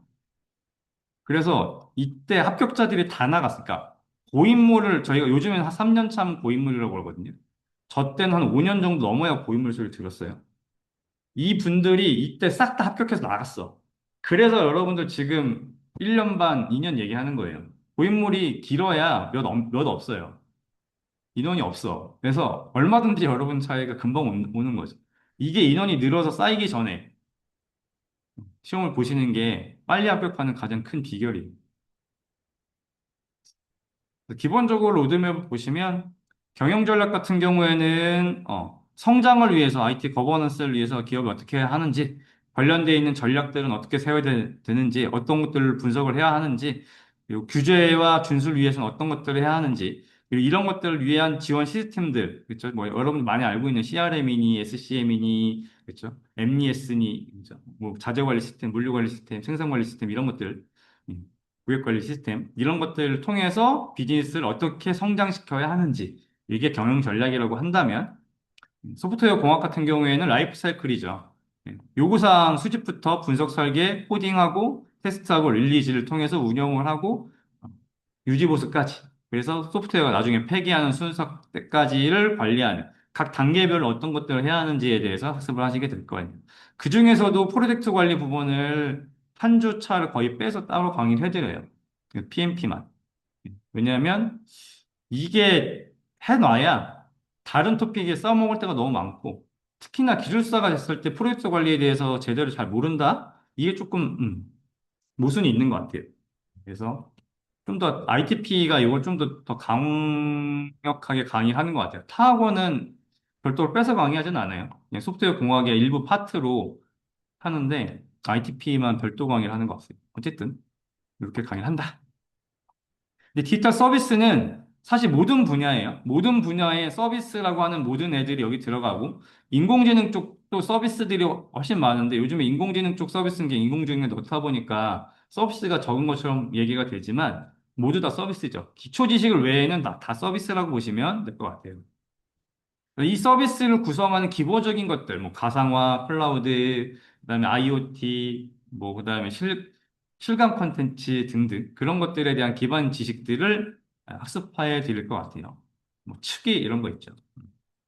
그다음에 네트워크부터가 이제 좀 어려워요. 앞에 것까지가 주요 토픽이고 네트워크는 기본 개념 외에 주요 토픽 몇 가지 외에는 그냥 이런 게 있다 정도만 알고 넘어가시면 될 것 같아요. 크게 본 유선과 무선 기반으로 이것들을 가상화 기반으로 이제 최근 동행의 가상화를 통해서 하는 게 대부분이니까 어떻게 만들어지는지 이런 것들. 그거 외에 컴싱이나 이쪽은 이제 좀 더 공부를 하시겠죠. 뭐 표준들 많이 802점 AX 뭐 BF 뭐 이런 것들. 이런 것까지 외우고 뭐 이거 관련된 헤르츠까지 다 외우시면 컴싱 준비하시는 분들 아니면 한 2년 이상 공부하신 분. 이런 분들은 해야 돼요. 근데 그전에는 그렇게까지 안 해도 되니까. 그렇게 준비하시면 되고. 근데 보안도 좀 어렵죠. 그래서 네트워크부터는 그냥 순수 암기 과목이라고 생각하시면 돼요. 앞에도 암기 과목이 아니다는 아닌데, 이때부터는 조금 학습의 뎁스가 좀 높아지긴 해요. 그래서 이것들은 전부 다 배워놓고 가져다 써서 답안을 채우는 용도로 쓴다 정도 생각하시면 될 것 같아요. 마찬가지로 보안도 기본적인 지식들, 암호화, 키 이런 것들에 대한 지식들, 그다음에 제일 중요한 건 사실 관리적, 물리적, 기술적 보안에 대한 위협과 대응을 어떻게 하느냐. 각 분야별로, 각 기술별로. 이거 제가 암비법도 만들어 놓은 게 있으니까 그것만 하시면 웬만큼 커버가 될 것 같아요. 그 다음에 법이에요, 나머지는. 어떻게 법 기준으로 이런 것들 준수하고 관리할 거냐. 이것도 하기 위한 주요 시스템들, 뭐, 그렇죠? 어떤 게 있는데, CM이 어떻게 CM이죠. CIEM, 이런 것들.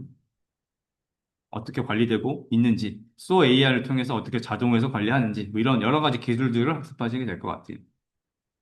그 다음에 데이터베이스와 빅데이터 응용, 분석 부분인데, 여기도 개발하신 분들은 여기 데이터베이스 부분들을 좀 챙겨가시면 좋겠고요. 개발 안 하신 분들은 여기가 조금 어렵다 보니까 많이 버리고 밑에 부분, 데이터 분석 쪽만 챙겨가시는 분들이 많아요. 여기는 AI 때문에 무조건 하긴 하셔야 되고, 그런 부분으로 나뉘어져 있다. 그다음에 CA는 네, 전체 컴퓨터 구조론을 다 학습하려면 뭐 카르노백부터 시작해서 그 전자 논리 회로까지 다 공부하셔야 되는데 네, 그렇게 하시면 컴퓨터이고 관리는 음, 주요한 거, 이 컴퓨터 구조 중에 아키텍처 두 가지 정도, 하버드랑 폰 노이만 정도, 법칙에는 두 가지, 저는 그 정도만 가르쳐 드려요. 그 다음에 제일 중요한 게 캐시, 그 다음에 가상 메모리, 파이프라이닝, 요 정도만 챙기시면 저는 컴퓨터 구조는 베이스는 충분히 챙겼다라고 보고요. 그래서 그 정도만 강의를 해드려요. 그다음에 OS도 뭐 다 하기보다는 스케줄링이 제일 중요하거든요. 이 스케줄링이랑 이 스케줄링 위해서 자원에 대한 충돌을 방지하기 위한 그것도 어떻게 하는 게 좋는지, 데드락을 어떻게 막아야 하는지 그 정도만 학습하시면 될 것 같아요. 자료 구조랑 알고리즘은 온라인 강의로만 제공해 드리고 심화반에서는 강의를 해드리는데 빈도가 많이 떨어지니까 이전엔 다 강의를 했는데 굳이 지금 이거 할 바에는 인공지능 강의 해드리는 게 더 어렵기 때문에 인공지능 위주로 강의 해드리는 것 같아요. 그다음에 인공지능 통계인데 통계도 학습에 비해 시험 문제가 적게 나오기 때문에 나머지 심화반 가서 하시면 될 것 같고 인공지능 쪽의 기본적인 이론 정도 뭐 여러분들 이제는 인공지능이 기반 지식들이 많이 넓어지신 상태라서 많이 해드릴 건 없고 그냥 기본적인 지도학습, 비도학습 그다음 거기에 대한 각각 알고리즘 이 인공지능이 특정한 값을 도출하기 위해서 활용되는 활성화 함수, 액티베이션 펑션 같은 거. 뭐 그런 정도 내용. 그다음에 뭐 여러분들 제일 많이 쓰고 있는 GPT가 있잖아요. GPT라는 게 언어를 형성해주는, 만들어주는 사람이 인지할 수 있게 인공지능이 생성해주는 거라서 생성형 AI를 되게 GPT라는 용어를 쓰는 거거든요. 그걸 반대로 컴퓨터가 이해하기 위해서 하는 걸 우리가 버트라고 하고요.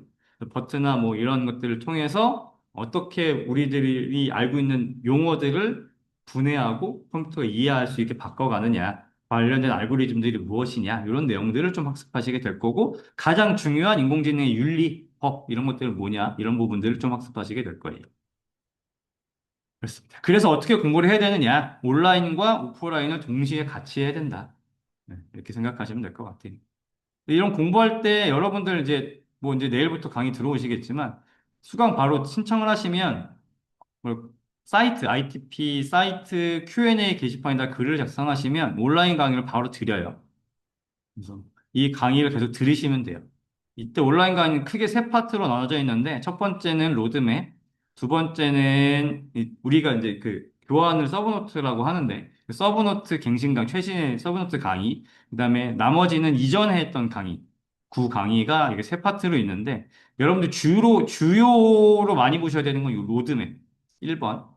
그다음에 시간 여유가 되시면 그다음 서브노트 강의를 한 번 정도 보시는 게 낫고 아니면 학습하시다 듣는 내용들, 이거 강의는 강정구 열차님 강의니까 제 강의는 유튜브 비공개로 링크를 드릴 거예요.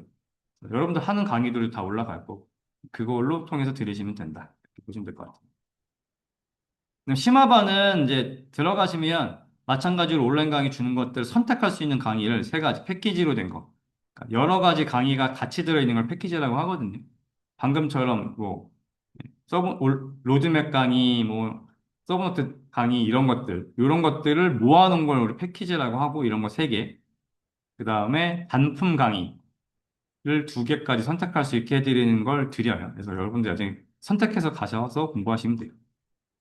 그리고 1년에 시험 볼 때마다 요거 세 가지를 합니다. 신문 특강, 출제 예상 문제 특강, 논문 학회지 특강. 신문, 전자신문이나 뭐 IT 관련된 신문들을 기술사들이 다 정리해서 온라인 강의를 할 수 있도록 다 찍어서 드려요. 자료도 다 정리해요. 근데 논문도 다 정리해서 드려요. 최근에 나올 만한 문제도 정리해 드려요. 그래서 뭐 하시면 돼요? 여러분들 받아서 열심히 학습만 하시면 돼요. 이걸 굳이 정리하지 않아도 된다. 왜 이런 문제들이 나와요. 논문에 나왔던 것 중에 막 시험 문제가 나오거든요. 특히 인공지능은 그런 문제들이 많이 나오는데 그럼 그러면 생판 처음 듣잖아요. 그러지 않도록 저희가 웬만한 걸 다 이렇게 정리해 드리니까 자료 가져다 공부만 하시면 돼요. 그 외에는 추가적인 강의는 참고해서 보시면 될 것 같고. 모의고사는 이렇게 봅니다. 그래서 매 회차마다 시험을 보고 한 100에서 한 150명 정도가 매 회차 시험을 봐요. 400분 시험 동일하게 종일 보는 거죠. 이렇게 시험을 보고요. 서브노트 6탄, 뭐 7탄, 8탄 이렇게 만들어지는데 서브노트가 현재 여러분 나가 있는 그 강의를 심화반 가시면 전체 도매 2천 몇 개를 싹 다 정리한 거라고 보시면 되고 이 서브노트 강의는 현재는 8탄을 만드는 중이고 올해 아마 만들어질 거예요. 마무리해서 8월 하반 중반기 안에 다 만들어질 거고 매년 만들어요. 그래서 매년 여러분들이 별도로 정리하지 않아도 이런 강의들은 매번 돼 있으니까 여러분들 암기장에다가 이렇게 정리해 준 거 갖다 쓰시면 돼요. 여러분들이 막 인터넷 찾고 유튜브 찾고 이러시면 토픽 하나 공부하는데 3시간, 4시간 걸리거든요. 그래도 안 돼요. 그렇게 학습한 게 안 까먹어지면 괜찮아. 근데 사람은 그러지 못하잖아요. 왜냐하면 그 토픽을 매일 보고 매주 볼 수 있으면 괜찮은데 걔를 9주에 한 번 보게 될 거거든요. 근데 9주에 한 번 보는데 기억나면 이상한 거예요. 물론 다 까먹진 않아요, 사람이. 하면 한 30%에서 20% 남거든요. 근데 그걸 위해서 시간을 하루에 한 3시간 쓰느니, 그렇죠? 자주 보면 초반에 느린 것 같아도 결국 효과는 똑같아지거든요.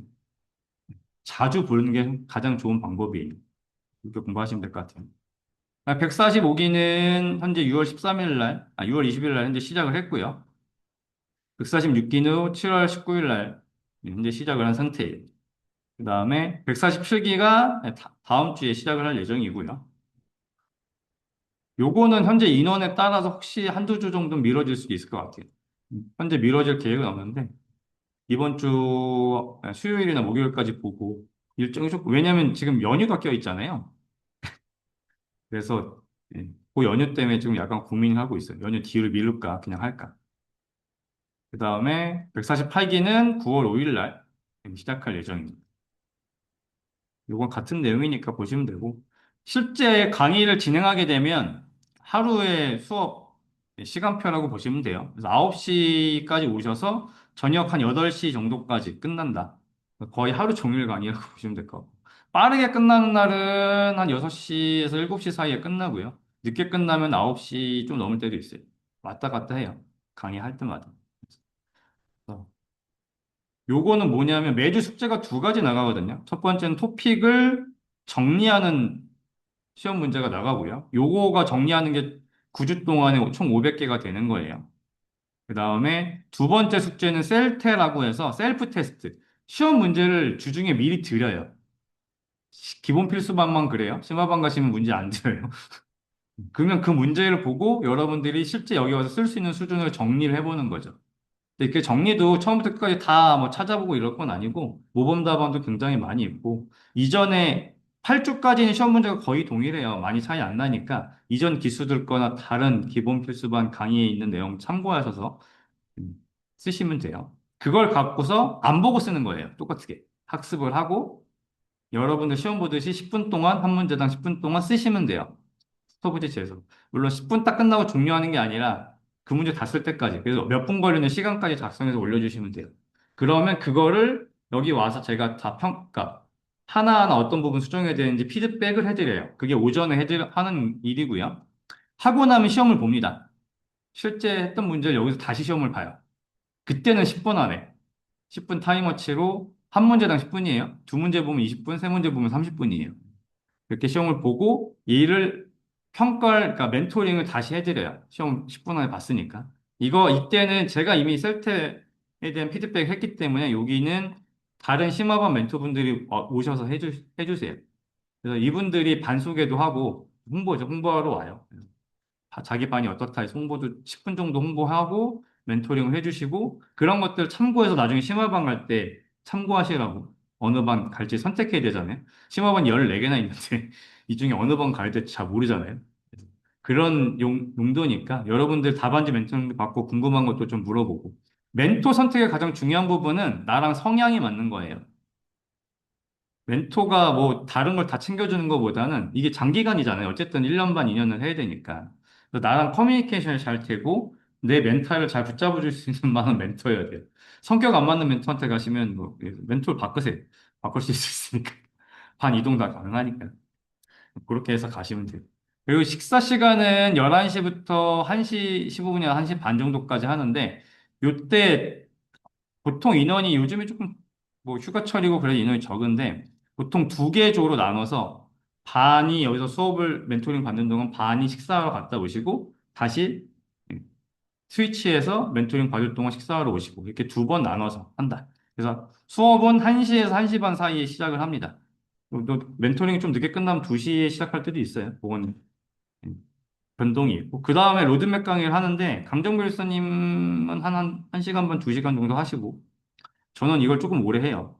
로드맵 강의는 칠판 강의를 말씀드리는 거고, 교환이랑 상관없이 그 전체적인 로드맵을 이제 강의를 해드릴 거고, 그거 끝나고 나서 실제 교환 강의가 한 2시간에서 한 2시간 반 정도 진행이 된다라고 생각하시면 될 것 같아요.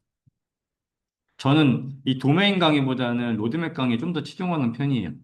왜냐면 이거는 PPT 그냥 보고 같이 봐주고 읽는 형태의 강의라서 이거보다는 여러분들이 답안을 어떻게 작성해야 될지 이런 도메인 나왔을 때 어떻게 작성해야 되니까 더 중요하고 어떤 게 관련이 있는지를 더 알아야 되는 게 중요하다고 저는 기본 필수반에서는 생각을 하기 때문에 강의를 그렇게 구성하고 있습니다. 최종 마무리를 하면 종료가 된다라고 생각하시면 될 것 같아요. 심화반들 일정인데 아직 올해 하반기 일정은 아직 안 나와서 한 9월에 시작할 것 같아요. 9월 초. 맞습니다. 나머지는 그냥 읽어보시면 되는 내용이고. 그래서 여러분들이 가장 중요하고 궁금해하실 만한 이제 베니핏 이 부분을 설명드리도록 하겠습니다. 첫 번째는 기술 전문가와 비즈니스 능력을 동시에 갖추는 사람이 되는 거예요. 강제로 됩니다. 비즈니스 쪽만 아는 분들도 기술적인 용어들, 기술적인 내용들 인지하게 되기 때문에 기술적인 능력이 키워지고요. 반대로 기술만 아는 분들도 비즈니스적인 역량이 어느 정도는 커요. 이 두 가지 합쳐서 이야기할 수 있고, 두 번째로 모든 분야에 대한 학습을 하기 때문에 어떤 파트, 개발, 설계, 운영, 그다음에 뭐 컨설팅, 누구랑 대화를 하든 여러분들이 다 참여해서 대화할 수 있는 능력이 커져요. 프로젝트 매니저를 한 번도 안 해보신 분들도 PM보다 더 많은 최근의 지식을 가지고 이야기할 수 있는 능력이 커지고요. 그래서 그게 가장 큰 것 같아요. 그래서 기술사가 있는데 어떤 분야의 사람도 어떤 대화를 할 때 이 사람이 뭘 틀렸다라고 잘 할 수 없어요. 음. 특정 분야를 더 많이 할 수는 있지만 전반적인 분야에 대해서 저희보다 많이 할 수 있는 사람은 없기 때문에 그래요.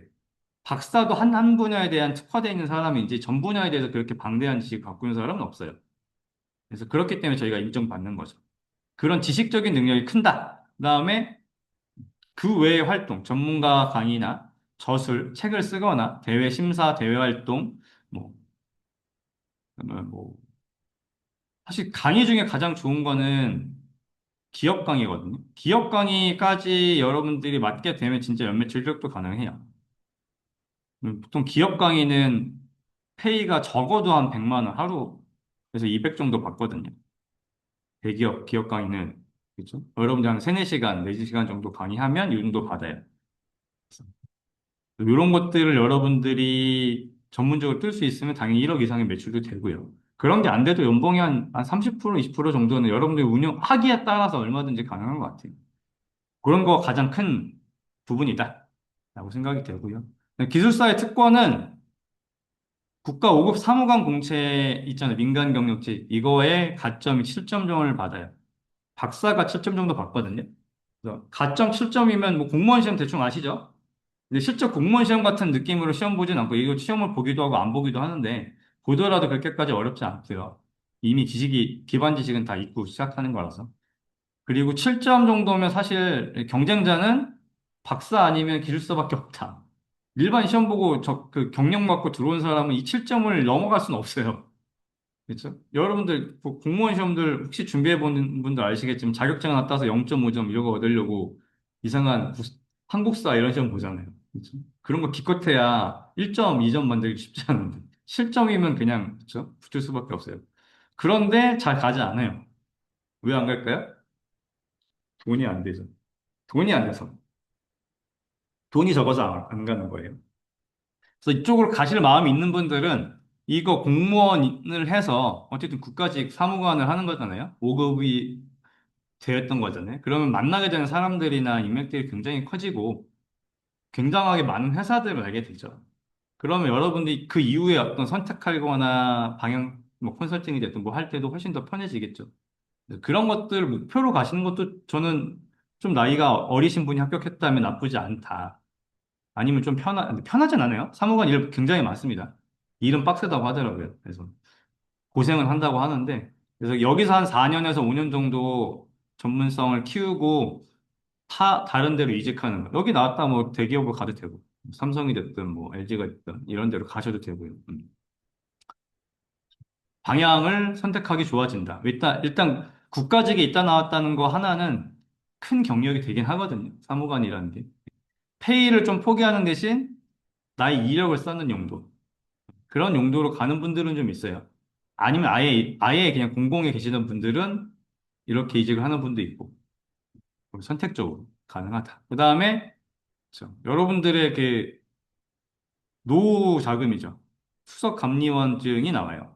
그래서 감리사 시험과 기술사 중에 컴퓨터 시스템 응용과 정보관리 기술사만 수석 감리원, 정보 시스템에 대한 수석 감리원을 줘요. 그리고 정보통신 쪽 감리원 자격도 취득이 가능해요. 그래서 사실 통신기술사가 없어도 정보 관리나 컴퓨터 시스템 운영 기술사도 정보 시스템 쪽에는 수석 감리원이고 정보 통신 쪽에는 특급 감리원이거든요. 특급 감리원이랑 특급 기술자 자격을 줘요. 이도. 그래서 사실 굳이 통신 안 따도 크게 차이가 없더라. 이런 거죠. 그다음에 이직 때문에 많이 하죠. 원하는 직업군. 한 예로 저 같이 공부했던 친구 중에 한 명 인프라 쪽만 하던 애 있어요. 통신 인프라만 하던 애 있거든요. 나이 동갑이. 저보다 빨리 붙었죠. 이 기술사님은 인프라 쪽만 하더니 기술사 되고 갑자기 예. 인공지능 쪽 회사에 들어가서 CTO 하다가 뭐 데이터 분석 이런 거 하다가 뭐 왔다 갔다 해요. 예. 지금 어디가 있나? 최근에 어디가 있는지 모르겠는데. 이런 이직, 그리고 컨설팅 쪽으로 진짜 많이 가는 것 같아요. 한국에 유명한 컨설팅 업체들 있잖아요. 3대 컨설팅, 뭐, 삼정 뭐 이런 데 있잖아요. 3일. 뭐 이런 데도 다 가요. 그래서 그냥 가기는 학력, 학교 다 따지잖아요. 근데 기숙사 있으면 생각보다 이런 데 가는 건 쉬우니까. 그런 데면 일은 힘든 대신 돈은 되는 것 같아요. 일은 힘들다고 하더라고요. 잠 못 자고. 맨날 밤새고. 컨설팅이 대신 음. 컨설팅 쪽으로 가시면 비즈니스적인 능력은 확실히 커지는 것 같아요. 맨날 분석하고 돈 되는 게 어떻게 컨설팅을 해주는 거잖아요. 돈 줄여서 어떻게 해야 되는지.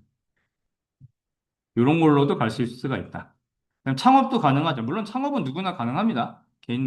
개인 사업자 내는 건 누구나 되지만 기술사무소는 기술사들만 낼 수 있어요.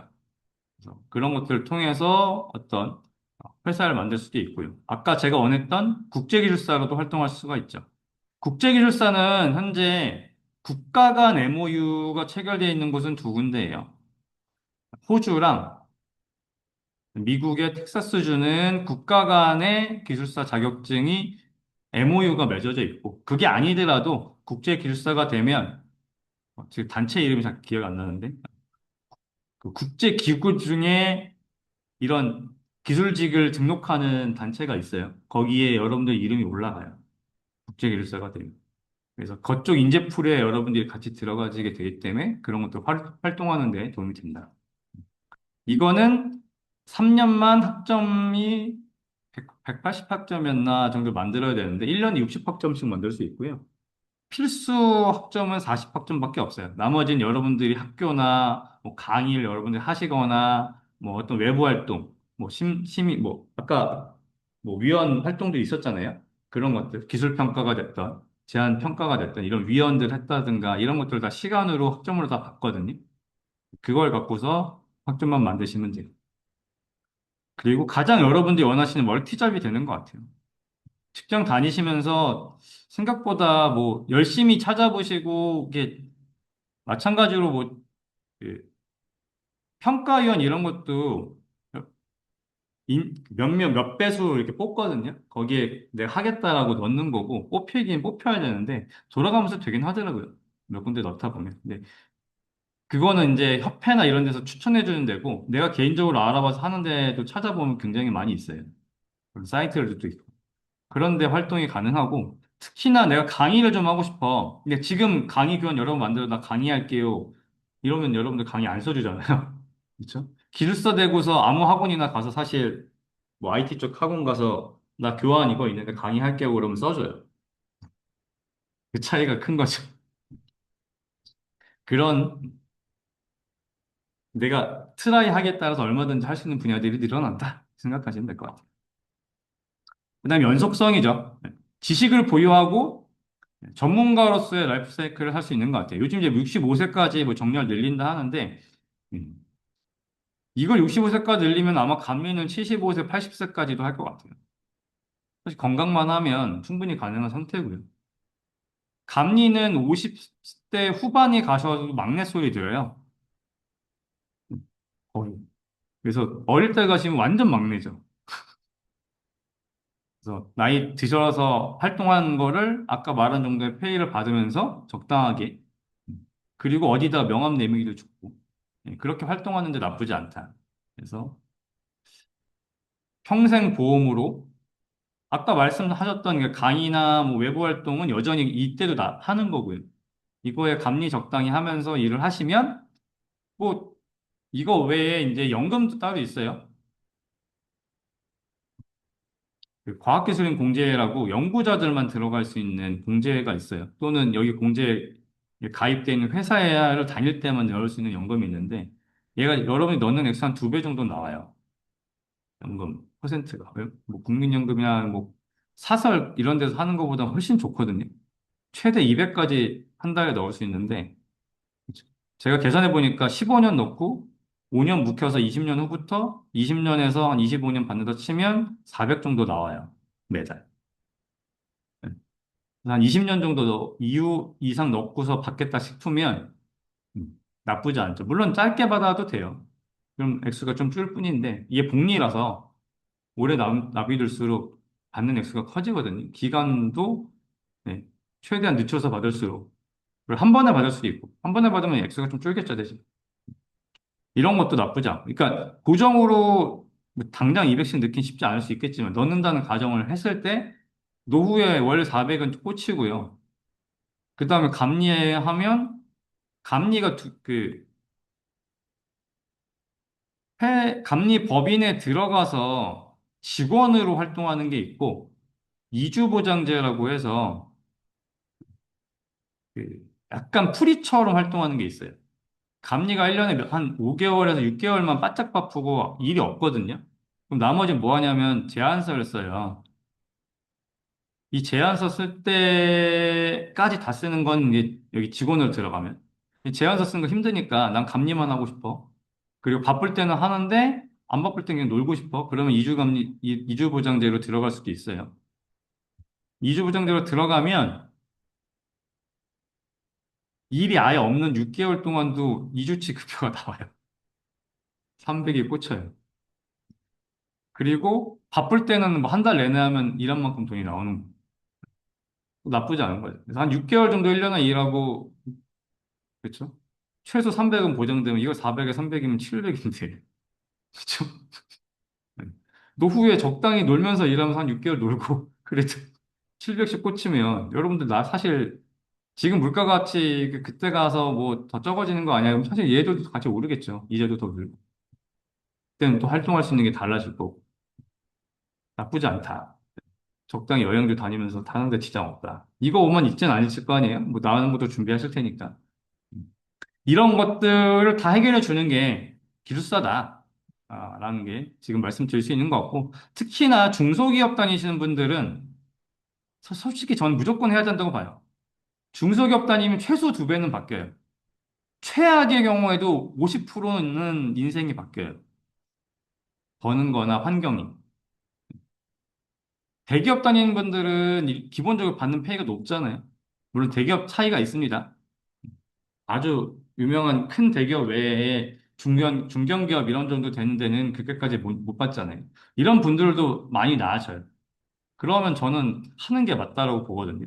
인생을 회사 다니면서 맨날 불평할 수 있잖아요. 저도 많이 그랬거든요. 중소기업만 다니다 보니까.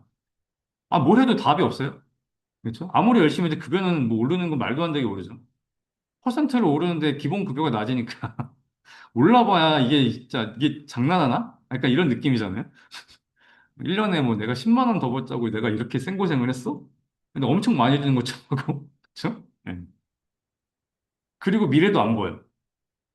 이직을 하려고 그래, 그래서. 근데 이놈 회사가 옮기나 마나 똑같아. 약간 이런 느낌이잖아요. 물론 이미 많이 받으시는 분은 얘기가 다를 수 있겠지만. 그래서 중소기업 다니는 분들은 무조건 해야 한다. 대기업 다니는 분들, 투잡하시는 분들, 특히나 뭐, 알아주는 대기업 다니시는 분들 다 투잡해요. 물론 비공식적으로. 공식적으로는 못합니다. 그래서 여러분들 제발 공식적으로 얼굴 아는 분이었어도 회사에선 비밀로, 기숙사 공부하는 분들 서로 비밀로 해주는 거예요. 괜히 아는 척. 합격한 다음에 괜찮아. 합격하기 전까지는 서로 조용히. 그다음에 기술사인데 외부 활동하면 그것도 그냥 조용히 해주세요. 굳이. 왜 나도 그거 할 거잖아. 그쵸? 나도 할 거잖아. 근데 회사 일 방해도 안 받는데 왜 뭐라고 하는지 모르겠는데. 그쵸? 그런 거니까. 그렇게 활동하시면 될 것 같아요. 여기까지 해서 전체적인 내용은 다 했고요. 강남 아지트는 대치에 있어요. 선능력 근처에 있고, 세 군데 아지트가 있고, 그래서 거기에는 단합반, 뭐 NS반, 그거 외에 이런 반들이 있어요. BP, 소원, 정주행, 탑 이런 반들이 강남에 7개 반이 있고요. 그다음에 영등포는 여기죠. 영등포에는 이제 모멘텀이랑 메타 이거 한 반이라고 보시면 돼요. 그다음 정상반 이렇게 있고요. 여기 지금 하나 빠졌는데 평일반이 하나 더 생겼어요. 영등포에도 평일반도 하나 있어요.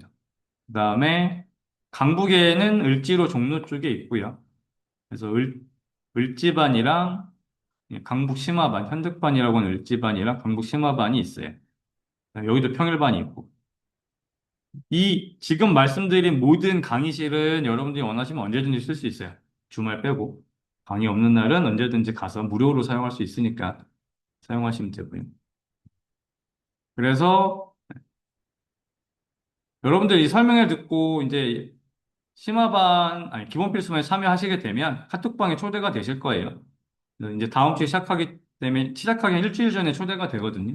그래서 내일쯤 이제 초대가 돼서 필요한 정보들을 공유할 수 있는 구글 독스 이런 것들을 공유해 드리고 거기다 필요한 내용들 작성해 주시면 되고 패키지를 일주일 동안 열심히 들이시면서 선행학습을 하고 오시면 될 것 같아요. 별도 준비물은 템플릿자 꼭 있으셔야 됩니다. 자는 있어야 돼요. 여기서 파는 ITP의 자가 됐든 미리 준비 못 하시면 ITP에다 결제하시면 자는 준비해 드려요. 그걸로 하시면 이게 큰 거고 이게 작은 거예요. 큰 건데 얘가 더 싸죠. 3D 프린터 하는 게 더 비싸요. 아니면 인터넷에서 사셔도 상관없다고 말씀드렸어요. 그 다음에 길서 볼펜 1.6짜리 펜이나 1.0짜리 웬만하면 5개, 5개 정도 사서 둘 다 사시는 게 좋을 것 같아요. 왜냐하면 여러분들 글씨체를 보고 제가 교정해 드려야 돼요. 1.6짜리 쓰셔야 될지 1.0짜리 쓰셔야 될지 좀 봐야 될 것 같거든요. 쓰는 것들을 좀 보시고 그다음에 답안지도 사셔야 되는데 인터넷에 100매짜리를 사시는 걸 추천드리고 또는 프린트 하시고 싶으면 프린트 하셔도 돼요. 답안지 그 템플릿은 그 큐넷에 들어가 찾아보셔도 있고요. 템플릿이 아니면 다음 주에 초대되면 그 웹하드 공유해 드리거든요. 거기 안에 이미 다운로드 되는 파일이 있어요. 종이만 조금 더 두꺼운 거, A4 용지 조금 더 두꺼운 온수 좀 더 용량 높은 걸로 하셔서 좀 두꺼운 종이에다 인쇄해서 쓰시면 돼요. 인쇄해서 쓰실 분이라면. 그다음 타이머 말씀드렸죠. 테이프랑 휴지. 그다음 배송. 교환은 9건이 나가요. 9건짜리가 나가기 때문에 걔 가져가시려면 백팩 같은 거 하나 갖고 오시던가 그냥 난 미리 받겠다 그러면 이제 배송비 5천 원을 내시고 그 계좌 있을 거예요 여기로 넣으시고 그 사이트에다가 이거 신청을 하시면 배송을 지불을 해드려요. 근데 그냥 여기 와서 가져가셔도 돼요. 뭐 굳이 그렇게 하시면 될 것 같습니다. 그다음에 항상 모든 강의는 줌으로 언택을 해드려요. 하지만 오프라인 오세요. 공부가 달라요. 이 자리에서 하시는 거랑 집에서 하는 거는 얘기가 다르죠. 제가 둘 다 해봤거든요. 안 해봤겠습니까? 3년을 했는데. 집중력이 다르고요. 졸더라도 여기서 졸아야 돼요. 그리고 특히나 오전에 시험 보는 거는 무조건 하셔야 돼요. 앞으로 그 모든 시험 보는 자리는 내가 무조건 한다. 공부 안 했어도 오셔야 돼요. 왜냐하면 그 자리에서 쓰는 것 자체가 인출하는 연습이에요. 여러분 인출하는 연습이 안 돼 있다고 했잖아요. 학습을 꺼내는 연습을 하셔야 되는데 그걸 여러분들이 그냥 되지 않아요. 강제로 꺼내는 환경에 여러분들이 들어가 있어야 꺼내는 연습이 돼요. 처음엔 되게 고통스럽고 아무 생각 안 날 거거든요. 근데 그거는 시간이 지나면 점점 해소되고 거짓말도 한 번만 하면 두 번이 되고 그렇잖아요. 첫 번째가 그렇지. 점점 늘어요. 그리고 그 거짓말이 진짜 있는 듯한 거짓말로 바뀌어 가니까 그냥 너무 걱정하지 마시고 따라만 오시면 됩니다. 그렇습니다. 그 다음에 조를 구성해 드릴 거예요. 인원이 적으면 한 조가 될 수도 있고 많으면 두 조, 네 조, 다섯 조까지도 늘어나요. 올해만 조금 인원이 적네요. 계속 인원이 보통 4조, 5조 이랬거든요. 근데 올해만 조금 현재 인원이 좀 적게 들어오는 추세인 것 같은데. 그리고 계속 왔다 갔다 하니까. 그렇습니다. 준비물은 요 펜을 제일 많이 쓰고요. 다른 펜 쓰셔도 돼요. 파일롯이랑 제트스트림 제일 많이 쓰는데 다른 거 쓰셔도 되니까. 얘는 1.6이 없어요. 얘는 1.0밖에 없고 1.6은 얘 아니면 애니볼 쓰시는 분도 있어요. 국산. 뭐 어떤 거 쓰셔도 상관없습니다. 그다음에 답안지 준비물은 이렇게 휴지랑 테이프. 스카치 테이프는 이렇게 테이프용으로 여러 개 사세요, 여러 개. 필터로 교체할 수 있는 걸로 최소한 3개.